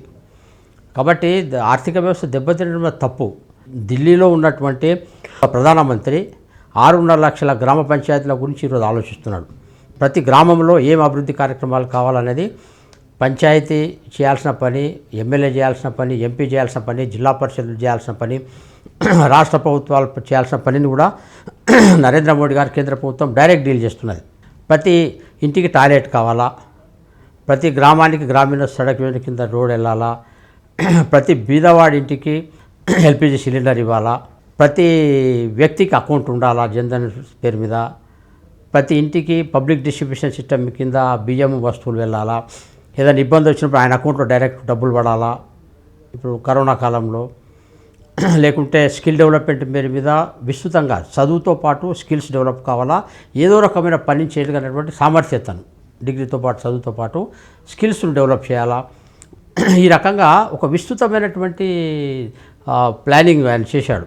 భారతదేశం 75 సంవత్సరాలు అవుతుంది బ్రిటిష్ వాళ్ళ నుంచి స్వతంత్రం. 75 ఇయర్ సెలబ్రేషన్స్లో స్వంత ఇల్లు లేని కుటుంబం ఉండకూడదని చెప్పి ప్రధానమంత్రి ఆవాస్ యోజన కింద ఇల్లు ఇచ్చే ప్రయత్నం మోడీజీ చేస్తున్నారు. హర్ ఘర్ నల్ కా జల్. దేశంలో ఎక్కడో హిమాలయ పర్వతాలు ఉన్నటువంటి చిన్న కుగ్రామం నుంచి ఎక్కడో ఒరిస్సాలో జార్ఖండ్లో ఉన్నటువంటి ఒక అడవి ప్రాంతంలో అడవుల్లో ఉన్నటువంటి ఒక గ్రామం వరకు కూడా ప్రతి ఇంటికి రక్షిత మంచినీటి సరఫరా అనేది ఇంటింటికి నల్లాతో ఫ్రెష్ వాటర్ అనేది ఇవ్వడం అనేది చేయాలి. ఘర్ ఘర్ నల్. 3.5 లక్షల కోట్ల బడ్జెట్తో ఆ యాక్టివిటీ స్టార్ట్ చేసాడు. సిటీస్లో ఉన్నటువంటి టెక్నాలజికల్ ఏవైతే ఫెసిలిటీస్ ఉన్నాయో హై స్పీడ్ ఇంటర్నెట్ను ప్రతి గ్రామానికి అలా తీసుకెళ్ళి ప్రతి వ్యక్తికి ప్రతి గ్రామంలో వల్ల కూడా ఈ టెక్నాలజికల్ రెవల్యూషన్స్తో అక్కడికి రీచ్ తీసుకొని వెళ్ళి అక్కడ అన్ని రకాల ఫెసిలిటీస్ సిటీలో వచ్చిన ఫెసిలిటీస్ అన్నీ కూడా గ్రామస్తులకు కూడా అందాలా. ఇవన్నీ కూడా ఏవైతే విస్తృతమైనటువంటి ఎఫర్ట్ చేసిందో దీనికి ఎన్ని లక్షల కోట్లు కావాలా? నువ్వు ఏ ప్రోగ్రామ్ తీసుకున్నా ఇప్పుడు హై స్పీడ్ ఇంటర్నెట్ గ్రామానికి 1,10,000 కోట్లు, ఇంటింటికి మంచినీళ్ళు మొత్తం ఆల్ స్టేట్స్ అన్ని గ్రామాలు 6 లక్షల గ్రామ పంచాయతీలో 3.5 లక్షల కోట్లు, హైవేస్ 6.5 లక్షల విలేజెస్కు ప్రధానమంత్రి సడక్ యోజన కింద తీసుకెళ్ళడం. ఒక్క స్వంత ఇల్లు లేని కుటుంబం ఉండకుండా ఉంటే ఎన్ని లక్షల కోట్లు ఖర్చు అవుతుంది హౌసింగ్? ఇంత డబ్బులు ఎక్కడి నుంచి వస్తున్నాయి? మోడీ ఎంత ధైర్యం ఇట్లా నిర్ణయాలు తీసుకుంటుండు. కాబట్టి మోడీ గారు పారదర్శకమైన విధానం కారణంగా గవర్నమెంట్ రెవెన్యూని పెంచారు, వారు కరప్షన్ తగ్గించారు. కాబట్టి అభివృద్ధి లేదనే చాలా పొరపాటు. పేద పేద గురించినటువంటి సామాన్యమైన వ్యక్తుల గురించి, ప్రతి గ్రామం గురించి, ప్రతి గ్రామంలో ఉన్న ప్రతి పేద కుటుంబం గురించి, ప్రతి పేద వ్యక్తి గురించినటువంటి ఆలోచించిన వ్యక్తి, అంతటి ఉత్సాహంగా ఆలోచించిన వ్యక్తి, ఆచరణలో దాన్ని అత్యధిక శాతం ఆచరణలో అమలు చేస్తున్నటువంటి వ్యక్తి నరేంద్ర మోడీ గారు. కాబట్టి అభివృద్ధి లేదనేది చాలా పొరపాటు. కాబట్టి జీడిపి అనే అంకెలు లేకుంటే కరోనా కాలంలో వచ్చినటువంటి ఇబ్బందులు ప్రపంచానికి మొత్తం వచ్చినాయి, మనకు వచ్చినాయి. ఇది కేవలం మనకు ఒకరికి వచ్చింది కాదు. ఇవన్నీ మనం తట్టుకుంటాం. ఒక మూడు నెలల్లో 2020లో చివరికల్లా ఈ కరోనా సంబంధించిన ఈ అట్మాస్ఫియర్ కనుక చేంజ్ అయితే మళ్ళీ చాలా స్పీడ్గా మనం వెళ్తాం. చైనాను తట్టుకొని, చైనాను నిలువరించి, చైనా ఆక్యుపేషన్ ఉన్న ప్రాంతాల్లో మళ్ళీ మనం రీఆక్యుపై చేసుకొని 1962 వార్లోనే ఆక్యుపై చేసుకునే విషయాలను మనం రీఆక్యుపై చేసుకొని ఏంద్రా అంటే ఏంద్రా అని చెప్పి ఆడ ధైర్యంగా ఉన్నామంటే నరేంద్ర మోడీ గారి నేతృత్వంతో సాధ్యమైంది. ప్రపంచం మొత్తం ఒక గౌరవప్రదమైనటువంటి స్థానంలో ఈరోజు భారతదేశాన్ని చూస్తున్నది అంటే అది నరేంద్ర మోడీ గారి కారణంగా. కాబట్టి ఆ లీడర్షిప్ అనేది ఆయన సిన్సియర్గా ఆయన లీడర్షిప్ ఇచ్చిండు. కాబట్టి మతం ఎప్పుడు ఒక సంతుష్టికర విధానాలతో ముస్లిమ్స్ అనగానే ఒక స్పెషల్గా చూసేటోళ్ళు. 370 ఆర్టికల్ తీసిపడేసి, త్రిబుల్ తలాక్ను తీసిపడేసి, రామజన్మభూమికి సాంస్కృతిక జాతీయవాదానికి చిహ్నంగా అయినటువంటి రామజన్మభూమికి సంబంధించినటువంటి శ్రీకారం చుట్టి నిర్మాణానికి ఇవన్నీ ఏవైతే ఉన్నాయో ఇవన్నీ ఈరోజు మతపరమైన భావాల కంటే కూడా సాంస్కృతిక జాతీయవాదం, దేశభక్తి, వేగవంతమైనటువంటి పరిపాలన వీటన్నిటికీ సింబాలిజం కింద ఒక మోడల్ కింద ఈరోజు మోడీజీ మారిండు. కాబట్టి ఇది ప్రజలు అర్థం చేసుకున్నారు. కాబట్టి చాలా స్పీడ్గా 303 వరకు కూడా ఇచ్చారు. రేపు 375 కూడా వస్తాయి నెక్స్ట్ ఎన్నికలలో. కాబట్టి బీజేపీ ఆర్థికంగా ఉండడం అనేది ఒక టెంపరీ మూమెంట్, అది ప్రపంచమంతా ఉంది, మనకు ఉంది. అవన్నీ మనం తట్టుకుంటాం, మనం ముందుకెళ్తాం. ఎప్పుడు లేనటువంటి వేగవంతమైన అభివృద్ధిలో భారతదేశం ముందుకెళ్తుంది. హానెస్ట్ లీడర్షిప్, ఫాస్టెస్ట్ డెవలప్మెంట్, నిజాయితీ నాయకత్వం, వేగవంతమైన అభివృద్ధి, రెండింటికి బీజేపీ సింబల్, మోడీ సింబల్. ఇది ప్రపంచం అర్థం చేసుకున్నది, మన దేశ ప్రజలు కూడా అర్థం చేసుకున్నారు, తెలంగాణ ప్రజలు కూడా దీన్ని అర్థం చేసుకున్నారు. రాష్ట్ర నాయకత్వం దీనికి తగిన విధంగా రేజ్ కావాలి. నరేంద్ర మోడీ గారు తెలంగాణలోని అన్ని గ్రామాల్లో, అన్ని ఇళ్లలో, అన్ని హృదయాల్లో చేరిన నరేంద్ర మోడీ వేయండు. మేము పోవాలా, మేము నరేంద్ర మోడీ వేయండు, మేము వెనుకెంబడి పోయి మా జెండాను కూడా వాళ్ళ హృదయానికి తీసుకుపోవాలి. ఆ నేర్పరితనం మా రాష్ట్ర నాయకత్వం కావాలా. దీని నుంచి మేము తప్పకుండా ముందుకెళ్తాం. తెలంగాణ రాష్ట్ర ఆర్థిక మంత్రి ఒక మాట కోట్ చేశారన్నమాట. జిఎస్టీ పేరుతో కేంద్ర ప్రభుత్వం సామాన్య జనం నడ్డి విరిసింది, మా రాష్ట్రాల నుంచి డబ్బులు తీసుకొని మాకు ఏమంటే ఈరోజు మమ్మల్ని అడుక్కునే స్థితి తీసుకొచ్చింది అన్నటువంటి మాట కోట్ చేశారన్నమాట. తెలంగాణకు కేంద్ర ప్రభుత్వం ఇస్తున్నది శూన్యం అన్నటువంటి మాట చెప్పారు. దీనిపైన మీ కామెంట్. కరోనా కంటే ముందు సమయానికి జిఎస్టీ సంబంధించిన బిల్స్ అన్నీ పోయినాయి. జిఎస్టీ వసూలే తగ్గినాయి. కరోనా కారణంగా ప్రపంచం తగ్గినాయి, మన దగ్గర కూడా తగ్గినాయి. వసూలు తగ్గినప్పుడు ఆటోమేటిక్గా షేర్స్ కూడా ఆటోమేటిక్గా తగ్గిపోతాయి, అది వేరు విషయం. అయితే తెలంగాణలో జరిగినటువంటి విస్తృతమైన అవినీతిని కనుక మనం తగ్గిస్తే తెలంగాణ రాష్ట్రానికి ఏ రకమైన డబ్బులు ఇబ్బందులు ఉండవు. ఈ 10%, 15% తీసుకోవడం కనుక రాష్ట్ర ప్రభుత్వం ఈ డబ్బు రాజకీయాలు, దళారీ రాజకీయాలు, దగాకూర రాజకీయాలు, అవినీతి రాజకీయాలు రాష్ట్ర ప్రభుత్వం కనుక ఆపితే దాన్ని వాళ్ళ మామను ఎదిరించి అడగగలిగినటువంటి స్థాయి కనుక హరీష్ రావుకి వస్తే ఆర్థిక మంత్రికి చాలా విషయాలు ఇక్కడ మారుతాయి. కాబట్టి దుబారా అవినీతి, ఆడంబరాల కోసం ఖర్చు పెట్టడం, ప్రియారిటీస్ ఏది పెట్టాలి ఏది పెట్టకూడదు, దీని విషయంలో ప్రాధాన్యత లేకపోవడం అనేది ఈరోజు ఆర్థిక సమస్యలకు కారణం. కాబట్టి దీంట్లోకి వెళ్ళి బయటపడాలంటే ఈయన కేసీఆర్ యొక్క పెత్తందారి వ్యవహారాలు ఏవైతున్నాయో ఎవరిని వినకుండా తన బుద్ధికి ఏది పుడితే అదే దారిలో పోయి ఆయన మనస్తత్వం ఏదైతుందో ఇదే ఫైనాన్షియల్ ఇండిసిప్లిన్కు కారణం ఇక్కడ. కాబట్టి దీన్ని మేము సరైన విధంగా తప్పకుండా ఎక్స్పోజ్ చేస్తాం. తెలంగాణ ప్రయాణికి 1,40,000 కోట్లు ఆయన అప్పులు చేసి 6 ఏళ్లలో అప్పులు చేసి రాష్ట్రాన్ని అప్పులపాలు చేసిన విధానం ఏదైతుందో ఇవన్నీ ప్రజల్లోకి మేము తీసుకెళ్తాం. ఆయన అవినీతి చరిత్రను తీసుకెళ్తాం. వాళ్ళ కుటుంబం యొక్క అవినీతి చరిత్రలు ఎక్స్పోజ్ చేయాల్సిన అవసరం ఉన్నది. ఆయన దుబారా ఖర్చును ఎక్స్పోజ్ చేయాల్సిన అవసరం ఉన్నది. 100 రూపాయల పని కోసం 1000 రూపాయలు ఖర్చు పెట్టే ఆయన యొక్క దళారీ మనస్తత్వం ఏదైతే ఉందో దీన్ని ఎక్స్పోజ్ చేయాల్సిన అవసరం ఉన్నది. ఇవన్నీ లెక్కలతో సహా సాక్ష్యాలతో సహా ఇవన్నీ బయట పెట్టాల్సిన అవసరం ఉన్నది. దీన్ని ఒక్కొక్క డిపార్ట్మెంట్లో స్టడీ చేసి ఒక్కొక్క డిపార్ట్మెంట్ సంబంధించిన అవినీతిని బయట పెట్టాల్సిన అవసరం ఉన్నది. ఎన్నికల సమయంలో నాకు ఒక టీఆర్ఎస్ ఎమ్మెల్యే అభ్యర్థి చెప్పిండు, సార్ 10 కోట్లు పంపించేసిండు సార్. ఆశ్చర్యపోయాను. అంటే ఎంత డబ్బు మదం ఉంటే కేసీఆర్ 10 కోట్ల బండిలు సింగిల్ బండిలు ఒకటే రోజు పంపించేస్తారు వాళ్ళ ఎమ్మెల్యే క్యాండిడేట్స్కు.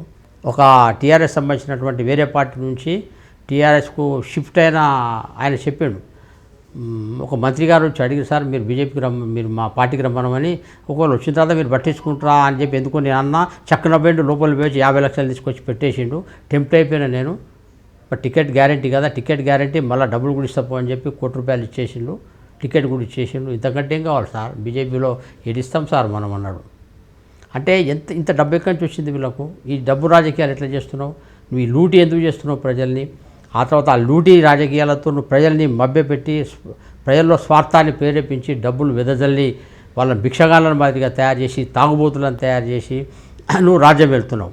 నరేంద్ర మోడీ గారు ఈరోజు పేదలను దోచి అంబానీ అదానీ లాంటి పెడుతున్నారని ఈరోజు కేంద్ర ప్రభుత్వ సంస్థల్ని గవర్నమెంట్ సంస్థల్ని నిర్వీర్యం చేసి ప్రైవేట్ వాళ్ళకి అప్పగిస్తున్నారన్నటువంటి మాట జనాల్లో వినిపిస్తుంది. అంబానీలు అదానీలు బీజేపీ సమూహంలో డెవలప్ అయిన వాళ్ళు కాదు వీళ్ళంతా. వీళ్ళ అంబానీ ఫ్యామిలీసు, అదానీ ఫ్యామిలీసు, కిర్లోస్కరు, లేకుంటే ఐటీసీ కంపెనీలు, బిర్లాసు, టాటాసు వీళ్ళంతా వెనకటి నుంచి ఉన్నారు. బీజేపీ సమయంలో అద్వానీ సమయం మన మోడీ సమయంలో వచ్చిన వాళ్ళు ఏం కాదు వీళ్ళంతా. మోడీ సమయంలో కొత్త వాళ్ళు చాలామంది డెవలప్ అయినారు. స్టార్టప్ కంపెనీస్ చాలా డెవలప్ అయినాయి. న్యూ జనరేషన్ సంబంధించినటువంటి లీడర్లు ఎంటర్ప్రినర్స్ చాలామంది డెవలప్ అయినారు. మోడీజీ ఎక్కువ చిన్న పరిశ్రమలు, ఎంఎస్ఎంఈ సెక్టార్లో small scale industries, cottage industries, లేకుంటే ఖాదీ ఇండస్ట్రీసు, చిన్న పరిశ్రమలు, వ్యవసాయ రంగ పరిశ్రమలు, లేకుంటే ఫుడ్ సెక్టార్ సంబంధించినటువంటి ఫుడ్ ప్రాసెసింగ్ యూనిట్స్, వీటి విషయంలో మోదీ ఎక్కువ దృష్టి పెట్టి ఎక్కువ ఎంప్లాయ్మెంట్ వచ్చి వందల వేలాది మందికి ఉన్నటువంటి చిన్న ఎంటర్ప్రైజెస్ పెరగడంలో మోదీ ఎక్కువ దృష్టి పెట్టాడు. కాబట్టి అదానీలు, అంబానీలు, రిలయన్స్ వాళ్ళు మొదటి నుంచి ఉన్నారు. వాళ్ళ పనులు వాళ్ళు చేసుకుంటారు. వాళ్ళేం దేశద్రోహులే కాదు, వాళ్ళ పనులు వాళ్ళు చేసుకుంటారు. It's not bad. దాంట్లో ఎంటర్ప్రినర్షిప్లో అన్ని రకాల వాళ్ళు కూడా సమాజంలో అవసరమే. బట్ మోడీ ప్రియారిటీస్ అనేవి ఎప్పుడు కూడా మధ్యతరగతి, చిన్న తరగతి ప్రజల విషయంలోనే మోడీ ప్రియారిటీస్ ఎప్పుడు వస్తూ వచ్చినాయి. వీళ్ళని తీసుకొచ్చి వాళ్ళకి పెట్టిన చాలా తప్పు. టాయిలెట్స్ గురించి మోడీ మాట్లాడిండు, లేకుంటే జన్ధన్ అకౌంట్ పేరు మీద ప్రతి కామన్ మ్యాన్ కోసం కూడా ఒక అకౌంట్ ఉండాలా, ఆ అకౌంట్లో డబ్బులు వేయదగినటువంటి ఒక ట్రాన్స్పరెంట్ బ్యాంకింగ్ సిస్టమ్కు పేద పేర్లు అటాచ్ కావాలని చెప్పి మోడీ చేసిండు. ఇవన్నీ మిగతా ప్రధానమంత్రులు ఇవాళ చేయలేదే. కాబట్టి ఇవన్నీ తప్పకుండా ఆలోచించాలా. ఇప్పుడు కేసీఆర్ గారు మోడీ విషయంలో చాలా తేడాలు ఉన్నాయి. మోడీ రాజకీయాల్లో ఒక హీరో, కేసీఆర్ రాజకీయాల్లో ఒక విలన్. ఇప్పుడు హీరోకు విలన్కు తేడా ఉంది. ఆత్మీయతతో, స్నేహంతో కావలించుకొని ప్రేమతో దగ్గర తీసుకోవడం అనేది హీరో లక్షణం. మాటల్ని వెన్నుపోటు పడడం అనేది విలన్ లక్షణం. కేసీఆర్ ఎప్పుడు విలనే. ఆయన జీవితంలో ఆయన మాట్లాడిన దానికి, ఆయన చేసిన దానికి మధ్యన చాలా తేడా ఉంటుంది. ఒక 10% ఇంప్లిమెంటేషన్ అయితే చాలా పెద్ద పెద్ద మాటలు మాట్లాడతారు ఆయన. ఆకాశ హర్మ్యాలు కట్టిన అంటాడు. జర్నలిస్టులకు 14 అంతస్తుల భవనాలను సంగారిలో మీకు నిర్మిస్తా అంటాడు. మీ అందరికీ 3 ఎకరాలు ఇచ్చేస్తా అని డాంబికాలు కొట్టిండు. ముఖ్యమంత్రిని ఎస్సీని చేసి పడేస్తా అని చెప్పి డైలాగులు కొడతాడు. అన్నీ బోగస్ మాటలే. నీకు ఎన్ని డబుల్ బెడ్రూమ్ ఇల్లు కట్టించేస్తా పోన్నాడు, పత్తా లేవు. 5% కూడా డబుల్ బెడ్రూమ్ పేదలకు ఇవ్వలేకపోయాడు. ఆయన అన్ని డాంబిక మాటలు, విలన్ డైలాగులు. ఆయన ఎప్పుడు హీరో కాదు. కేసీఆర్ రాజకీయాలు ఎప్పుడు విలనే. నిజాయితీ, లాల్ బహదూర్ శాస్త్రి గురించి, మోడీ గారి గురించి కొంతమందికి నిజాయితీ పరిపాలనకు వాళ్ళు సింబల్గా ఉండేది. Abdul Kalam that symbol for వాళ్ళ ఒక నిజాయితీకి సింబల్. కేసీఆర్ ఎప్పుడు నిజాయితీ సింబల్ కాదు. వీడు పెద్ద పెద్ద కమిషన్ ఏజెంటు. కేసీఆర్ అనేవాడు పెద్ద కమిషన్ ఏజెంటు. ఎప్పుడు 15% ఈయనకు కావాల్సిందే. ప్రతి ఒక్కరు తెలుసు, ఈయన పెద్ద పెద్ద నిర్మాణాలు, పెద్ద పెద్ద ఐడియాస్ ఇస్తారు. ఎందుకంటే పెద్ద కమిషన్లు వస్తాయని. ఇక్కడ తెలియనిది ఎవరకు? మొత్తం డబ్బు రాజకీయాలు చేసినాయి. కాబట్టి కేసీఆర్ ఎప్పుడు త్యాగం అనేది హీరోకు ఉన్నటువంటి లక్షణం, కమిషన్లు అనేవి విలన్కు ఉన్నటువంటి లక్షణం. భారతదేశ చరిత్రలో ఏ ముఖ్యమంత్రి ఆఫీస్లో కూడా ఇన్ని పెండింగ్ ఫైల్స్ ఉన్నాయి. అన్ని పెండింగ్ ఫైల్లే. ఆయన యథారాజా తన అయ్యట్లోనూ ఆయన కొడుకట్లే. కేటీఆర్ దగ్గర అన్ని పెండింగ్ ఫైల్సే. ఒక్క పెండింగ్ ఫైల్ క్లియర్ చేసే గుణం వీళ్ళ దగ్గర లేదు. ప్రజలు పెండింగ్ ఫైల్స్ కారణంగా సమాజం ఎంత ఇబ్బందులు వీళ్ళకి అర్థమైతే లేదు. తోలుమందమైనటువంటి నాయకులు అయిపోయిన వీళ్ళంతా మొత్తం పెండింగ్ ఫైల్సే. ఆయన స్వయంగా కానీ, ఆయన సంబంధించిన మంత్రులు కానీ, ఆయన నాయకులు కానీ, ఆయన నేతృత్వంలో బ్యూరోక్రసీ కానీ ఇదే రకమైన తయారు చేసి పెట్టారు. నాయకులు ఎంత అవినీతి పరులు, అంతకంటే అవినీతి పరులు ఐఏఎస్ ఆఫీసర్లు, ఐపీఎస్ ఆఫీసర్లు, ఆ తర్వాత ఎంఆర్ఓలు, అగ్రికల్చర్ ఆఫీసర్స్, ప్రతి దగ్గర పంది కుక్కల మాదిరిగా తింటున్న వాళ్ళే ఈరోజు అడ్మినిస్ట్రేషన్లో అధికారులు కనబడుతున్నారు. కాబట్టి ఆయనకు అడ్మినిస్ట్రేషన్ మీద కంట్రోలే లేదు. విపరీతమైన అవినీతి వివరాలు జరుగుతాయి. ఆయనకు పట్టనే పట్టదు. నా పనేదో నేను చేసుకుంటా, ఎవరు తినంత తినని, పోనంత పోని, నాకేం సంబంధం లేనట్టుగా వ్యవహారం ఉంది. కాబట్టి ఇది టోటల్ విలన్ లక్షణాలు ఇవన్నీ. గ్యారెంటీగా దీన్ని మేము ఈ నాటకాన్ని మేము తప్పకుండా ఎక్స్పోజ్ చేస్తాం. చూడండి, ప్రభుత్వ రంగ సంస్థల్ని ప్రైవేట్ పరం చేయడం కాదు అది. కొన్నిసార్లు పోటీ మనస్తత్వం పెరగాలంటే, కొత్త తరం రావాలంటే, కొత్త ఆలోచనలు రావాలంటే, సృజనాత్మకత క్రియేటివిటీ పెరగాలంటే, కొత్త ఐడియాస్, కొత్త టెక్నాలజీ రావాలంటే సిస్టంలో కూడా మార్పు రావాలి.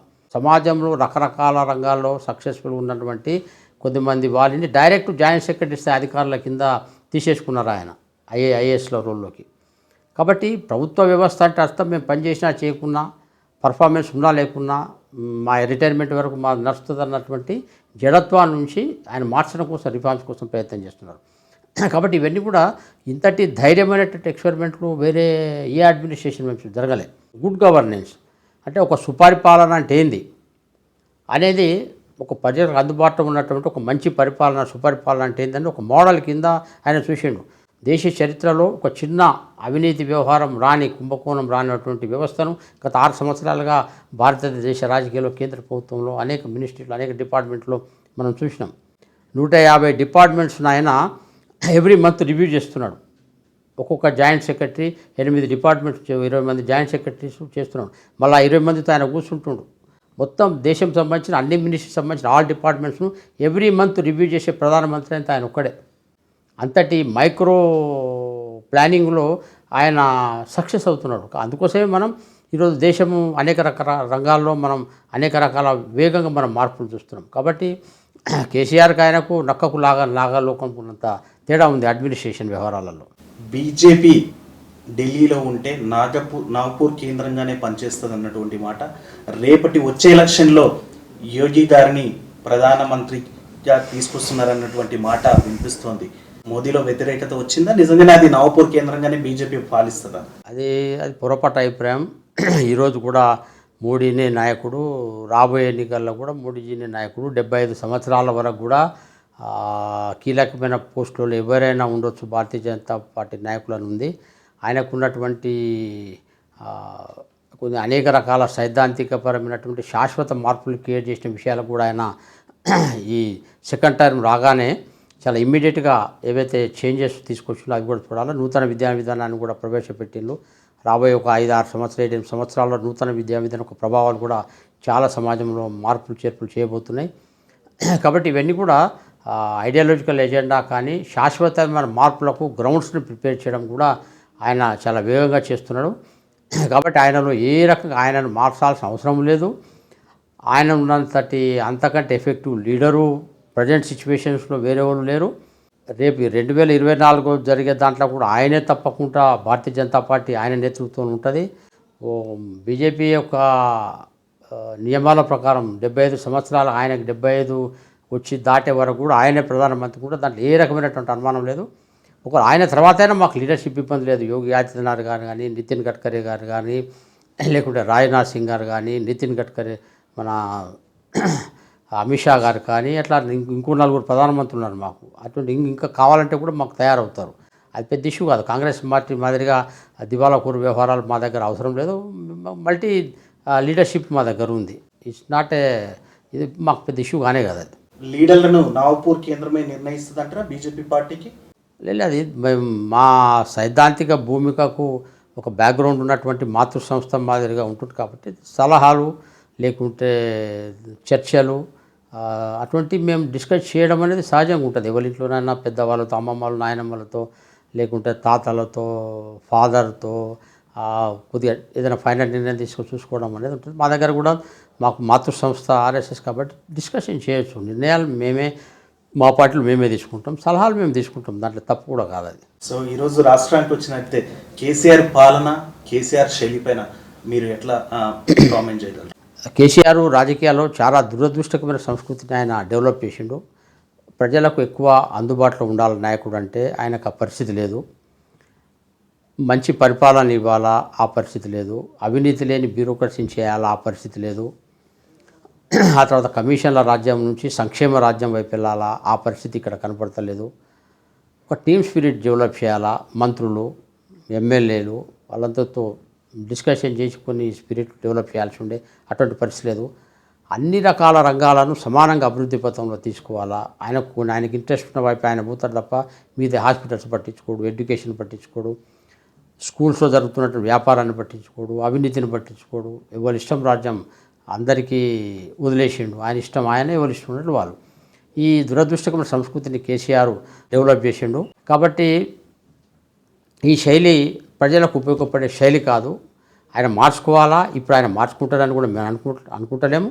ఆయనకంటే ఎఫెక్టివ్ మంచి శైలి ఉన్నటువంటి, ఆయనకంటే నిజాయితీగా ఉన్నటువంటి, ఆయనకంటే స్పీడ్గా అభివృద్ధి పథంలో తెలంగాణను తీసుకుపోదగిన మోడల్ను మేము సృష్టించగలుగుతాం. మాకు అనేక రకాల రాష్ట్రాల్లో పరిపాలన చేసిన అనుభవం ఉంది, కేంద్ర ప్రభుత్వాన్ని పరిపాలించిన అనుభవం ఉంది. ఈ అనుభవాలన్నీ మాకు ఉపయోగపడతాయి. ఆయనకంటే ఎఫెక్టివ్ లీడర్షిప్ను మా బీజేపీలో చాలామంది మేము ఇవ్వగలుగుతాము. తప్పకుండా ఏ శైలి ఈరోజు తెలంగాణ ప్రజలకు దగ్గరగా అవసరము అనే ఆల్టర్నేటివ్ శైలి, alternative పాలసీసు, alternative administration, alternative governance, దీని గురించినటువంటి ఒక స్పష్టమైనటువంటి మోడల్స్ మేము తెలంగాణ ప్రజల ముందు పెడతాము. ఆ కాన్ఫిడెన్స్ మేము తెలంగాణ ప్రజల్లో క్రియేట్ చేస్తాం. ఈ 2 టర్మ్స్లో ఎప్పటి నుంచో పెండింగ్లో ఉన్నటువంటి 370 అయితేనేమి, తర్వాత ఎన్ఆర్సీ, ఎన్పిఆర్సీ ఏ లాంటివి అయితేనేమి, ట్రిపుల్ తలాక్ అయితేనేమి, లేదంటే ఇప్పటికే రామ మందిర నినాదం కూడా పూర్తయినటువంటి సందర్భంలో రేపటి నాడు మీ ముందున్నటువంటి కార్యాచరణ ఏంటి? మీరు బీజేపీ రిజర్వేషన్ కూడా పరిశీలించే అంశంగా చూస్తున్నారంటే 2024 వరకు అసలు మీరు రేపు ఎలాంటి నినాదంతో ముందుకెళ్ళనున్నారు? చూడండి, భారతదేశం యొక్క సమగ్రాభివృద్ధి అన్ని రకాల రంగాల్లో ప్రపంచంలోకెల్లా ఒక ఉత్తమమైనటువంటి ప్రమాణాలు కలిగినటువంటి సామాజిక వ్యవస్థల్ని తీసుకురావడం అనేది అన్ని రకాల రంగాలు కావాలి. ఐడియాలజీ అనేది ఒక పార్టు, డెవలప్మెంట్ సంబంధించినటువంటి మోడల్స్ అనేది ఇంకొక పార్టు. ఆ తర్వాత ముఖ్యంగా హైయెస్ట్ యువత ఉన్నటువంటి సమాజం మనది. యువకులకు ఉద్యోగ అవకాశాలు, వాళ్ళకు సృజనాత్మకమైన అవకాశాలు, వాళ్ళకు లోన్స్, లేకుంటే వాళ్ళకు డబ్బు అందుబాటులో ఉంచడం, వాళ్ళకు ఉత్సాహంగా ఒక పని చేయాలంటే తగినటువంటి పర్మిషన్స్, తగినటువంటి ఎంకరేజ్మెంట్ ఇవ్వడము, ఇది చాలా నెసెసిటీ ఉంది. ఆ దిశలో స్కిల్స్ విషయంలో కానీ, ఎంటర్ప్రినర్షిప్ విషయంలో కానీ, ఉద్యోగ అవకాశాల విషయంలో కానీ దృష్టి పెట్టాలా. ఈ దిశలో మేము చాలా పెద్ద ఎత్తున ఈ దిశలో తప్పకుండా ఆలోచిస్తున్నాం. ఆ తర్వాత సామాజిక భద్రత అనేది చాలా ఇంపార్టెంట్ అంశం. కాబట్టి ఉదాహరణకు ఇప్పుడు ఆయుష్మాన్ భారత్ ఉంది, ఆ తర్వాత నేషనల్ డిజిటల్ హెల్త్ కార్డు ఉంది. అందరికీ ఆరోగ్య అవసరాలు అందరికీ ప్రతి పేదవాడికి కూడా తీయదగినటువంటి ఒక ఎన్విరాన్మెంట్ను, ఒక ఆర్థిక వ్యవస్థను కూడా వాళ్ళకు ప్రతి పేదపిల్లకి ఇవ్వడము. అందరికీ ఎడ్యుకేషన్, నరేంద్ర మోడీ వచ్చాక న్యూ ఎడ్యుకేషన్ పాలసీలో 3% జీడిపి బడ్జెట్ నుంచి 6% అంటే డబుల్ ద బడ్జెట్ ఆయన పెంచిండు.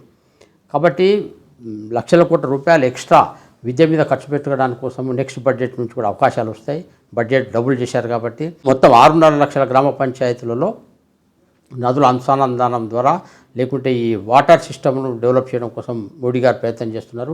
ఇది కూడా రాబోయే కాలంలో ఇంకొక 5-6 సంవత్సరాలు నీటి జలం అయిపోతుంది. ఒక 3-4 సంవత్సరాలలో ఇంకొక 7-8 సంవత్సరాలు పట్టవచ్చు. అన్ని నదులు అనుసంధానం చేసి సాగునీరు లేని అవకాశం లేని ప్రతి దగ్గర కూడా సాగునీరుని తీసుకుపోయే వ్యవస్థలు నిర్మాణం చేయాలా. వ్యవసాయ రంగంలో కూడా బీజేపీ ఉండాలా, టెక్నాలజీలో ముందుండాలా, ఆయుధ శక్తిలో ముందుండాలా. ఆత్మనిర్భర భారత్ అనే నినాదం ఏదైతే ఉందో చాలా పెద్ద గేమ్ చేంజర్గా అది మారబోతున్నది. అన్ని రకాల రంగాల్లో మనం సొంతంగా తయారు చేసుకోగలగడం, విదేశాల్లో అనేక రకాల సంస్థల వ్యాపార సంస్థలు కూడా తమ ఉత్పత్తి కేంద్రాలను ఇండియా కేంద్రంగా చేయడం, దాని కారణంగా మనకు కూడా ఆ రకరకాల టెక్నాలజీ సంబంధించి ఎక్స్పోజర్ మన యూత్కు రావడం, ఇవన్నీ కూడా రాబోయే కాలంలో 5-6 ఏళ్లలో జరగబోతాయి. ఇవన్నీ కూడా చాలా పెద్ద రెవల్యూషన్, పెద్ద విప్లవాన్ని భారతదేశంలో తీసుకొస్తాయి. Not only for Indian society, మొత్తం ప్రపంచానికి ఆదర్శంగా ఉండదగినటువంటి మోడల్స్ను, అనేక మోడల్స్ను తప్పకుండా ఇండియా క్రియేట్ చేస్తే దాంట్లో యంగర్ జనరేషన్ రోల్ చాలా ఎక్కువ ఉంటుంది. ఆ యంగర్ జనరేషన్ ఎంకరేజ్ చేయడంలో BJP governments major role play చేస్తాయి. సో మీరు బ్రహ్మచారి ఉన్నారనమాట. నాకు కూడా తోడు ఉంటే బాగుంటుంది ఈ ఏజ్లో అన్నటువంటి ఫీలింగ్ అని మీకు ఎప్పుడైనా కలిగిందా? చిన్నప్పటి నుంచి మేము ఆర్ఎస్ఎస్లో పెరిగి ఏబీపీలో ఫుల్ టైం వర్కర్ ఉండి వెళ్ళిపోయిన తర్వాత ఉదయం నుంచి రాత్రి వరకు సంస్థాగత వ్యవహారాల్లో, సామాజిక వ్యవహారాల్లో మేము ఎప్పుడు బిజీ ఉంటాం. లేచిన దగ్గర నిద్రపోయేదాక బాగా అలసి సొలిసి పరిగెత్తే జీవితంలో మేము ఉన్నాం కాబట్టి ఎప్పుడు అన్లోన్లెస్ మాకు లేదు. మేము ఎప్పుడు జనం మధ్యలో ఉన్నాం కాబట్టి మాకు ఒంటరితనం అనేది, అన్లోన్లెస్ అనేది మా జీవితంలో ఎప్పుడు లేదు. ఈ రకమైన లైఫ్ను నేను కన్విన్స్ అయ్యి నేను ఈ లైఫ్ స్టైల్లో నేనున్నా. ఈ కార్యపద్ధతి కానీ, ఈ సంస్థలు కానీ, ఈ సంస్థల పని విధానం కానీ, ఈ సంస్థల కార్యక్రమాలు కానీ, దీని వలన సమాజంలో రాజకీయంగా కానీ సామాజికంగా జరగబోయే మార్పు ఏంది అనే విషయం పట్ల నా మనసులో చాలా క్లారిటీ ఉంది, స్పష్టత ఉంది. కాబట్టి నాకు ఏ రకమైనటువంటి మానసికమైనటువంటి డైలమ్మా నా లైఫ్ స్టైల్ గురించి లేదు. I enjoyed this life style. ఈ మధ్య మీరు ప్రత్యక్ష ఎన్నికల్లో కూడా పాల్గొన్నటువంటి నేపథ్యం ఉంది. మీరు సంస్థాగత రాజకీయాలకి, ప్రత్యక్ష ఎన్నికల రాజకీయాలకి డిఫరెన్స్ ఏంటనుకున్నారు? రేపటి భవిష్యత్తు మీరు ఎలా ప్లాన్ చేసుకుంటున్నారు? ఎలాంటి అంటే స్థాయికి మీ ఫ్యూచర్ ప్లాన్ ఉంది? 30 సంవత్సరాలు నేను ఫుల్ టైం వర్కర్గా ఏబీపీలో, ఆర్ఎస్ఎస్లో, బీజేపీలో ఉండడం కారణంగా బిహైండ్ ద స్క్రీన్ సంస్థ నిర్మాణము, కార్యకర్తల నిర్మాణము, యాక్టివిటీసు, ఆ తర్వాత పవర్ పాలిటిక్సు, నాయకుల వికాసము, ఎమ్మెల్యే టికెట్లు ఇచ్చుడు, ఎవరిని ముందుకు పెట్టాలా, ఇటువంటి చాలా విషయాల్లో నేను క్రియాశీల పాత్ర వహించి అనేక రీజనల్ పార్టీస్తో ఉన్నటువంటి సంబంధాలు, ఇవన్నీ కూడా నాకు వ్యాస్ట్ ఎక్స్పీరియన్సెస్ ఉన్నాయి. సంస్థాగత విషయాల్లో నేను చాలా చూశాను. మనమే ప్రత్యక్ష రాజకీయాలకు వచ్చి నేనే ఎన్నికల్లో కాంటెస్ట్ చేసి ఈ పాలిటిక్స్ ఏవైతున్నాయో ఇటువంటి అనుభవాలు నాకు చాలామందితో ఉన్నా సొంతంగా మాట అదొక కొత్త అనుభూతి, కొత్త ఎక్స్పీరియన్స్. ఇంతకుముందే చెప్పినట్టుగా సౌత్లో, తెలంగాణ ఉన్నటువంటి డబ్బు రాజకీయాలు ఏవైతున్నాయి ఇవన్నీ దానికి దీనికి చాలా తేడా ఉంది. ఇది ఒక రకంగా చూస్తే ఇబ్బందికరమైనటువంటి పరిస్థితే. నేను ఫుల్ టైం వర్కర్గా ఓ బ్యాగ్ వేసుకొని తిరిగి సమాజం గురించి పనిచేయడానికి ఎన్నికల్లో 10 కోట్లు, 20 కోట్లు, 40 కోట్లు ఖర్చు పెట్టే ఎదుటి పార్టీల అభ్యర్థులను చూసిన తర్వాత మన కార్యకర్తల నుంచి, సమాజం నుంచి చూసిన ఎక్స్పీరియన్సెస్, ఎక్స్పెక్టేషన్ చూసిన తర్వాత కొన్నిసార్లు నేను ఇబ్బంది ఫీల్ అయినా. అబ్బాబ్బా ఈ డబ్బు రాజకీయాలు మనం ఏడ చేస్తాం రా బాబా అనే ఒక ఫీలింగు నాకు కూడా వచ్చింది. అయితే పాపులర్ లీడర్షిప్ కింద ప్రజలతో సంబంధాలు ఉండి గ్రౌండ్ లెవెల్లో విస్తృతంగా మనం తిరిగి విస్తృతమైన రిలేషన్స్ కనుక మెయింటైన్ చేస్తే ఈ డబ్బు యొక్క ఇంపాక్ట్ని మనం తగ్గించవచ్చు. కాబట్టి ఆ దిశలో మనం వెళ్ళాల్సిన అవసరం ఉన్నది. కాబట్టి ఆ దిశలో నేను తప్పకుండా నన్ను నేను మార్పు చేసుకొని ఒక మాస్ లీడర్స్ కింద నేను మారాల్సిన అవసరం ఉంది. ఏబీపీలో నేను మాస్ సంఘర్షణ లీడ్ చేసిన, నక్సలైతులు లీడ్ చేసినాము, రోడ్ల మీద పడి పాటలు పాడినాము, ఆ తర్వాత ఎన్నికల్లో గెలిచినాము, ఎన్నికల్లో ఓడించినాము. కాబట్టి ఇవన్నీ నాకేం మాస్ లీడర్షిప్ సపోర్ట్ నేను ఏబీపీ నుంచి వచ్చినాను కాబట్టి నాకు మాస్ లీడర్ ఎక్స్పీరియన్స్ ఉంది గ్రామాల్లో కానీ, కళాశాల క్యాంపస్లో కానీ. అక్కడ జనసామాన్యం సంబంధించిన విషయాల్లో మిగతా ఒక ప్రొఫెషనల్ పొలిటీషియన్ ఎట్లయితే 24/7 ప్రజల మధ్యన గల్లీలలో గల్లీ రాజకీయాలు చేయాలనో ఆ గల్లీ రాజకీయాలు అనేవి ఇంకొద్దిగా నేను అలవాటు చేసుకోవాలి. తప్పకుండా ఆ అనుభవం మొన్న ఎన్నికల్లో వచ్చింది కాబట్టి దాన్ని అధిగమిస్తా. అది పెద్ద విషయం కాదు. ఇది ఇవాళ Zindagi exclusive with Shekharji. So 2023లో బీజేపీ అధికారంలోకి రావాలంటే తెలంగాణలో నిర్మాణాత్మకంగా, సంస్థాగతంగా ఇంకా వాళ్ళు మార్చుకోవాలి. అది మారినప్పుడు కంపల్సరీ బీజేపీ జెండా ఎగరేస్తామని కూడా శేఖర్జీ చెప్తున్నారు. Thank you sir. నమస్కారం. జిందగీ మీడియాకు ధన్యవాదాలు. ముందు వెళ్ళండి, ఎఫెక్ట్గా ప్రభావితంగా ప్రజల సమస్యల్ని తెలంగాణ సమాజానికి తీసుకెళ్ళండి. జిందగీ మీడియా తప్పకుండా తెలంగాణ ప్రజలు ఆశీర్వదించాలని నేను కోరుతున్నాను. Please like, share, comment and subscribe. Zindagi media bell కొట్టడం మర్చిపోకండి.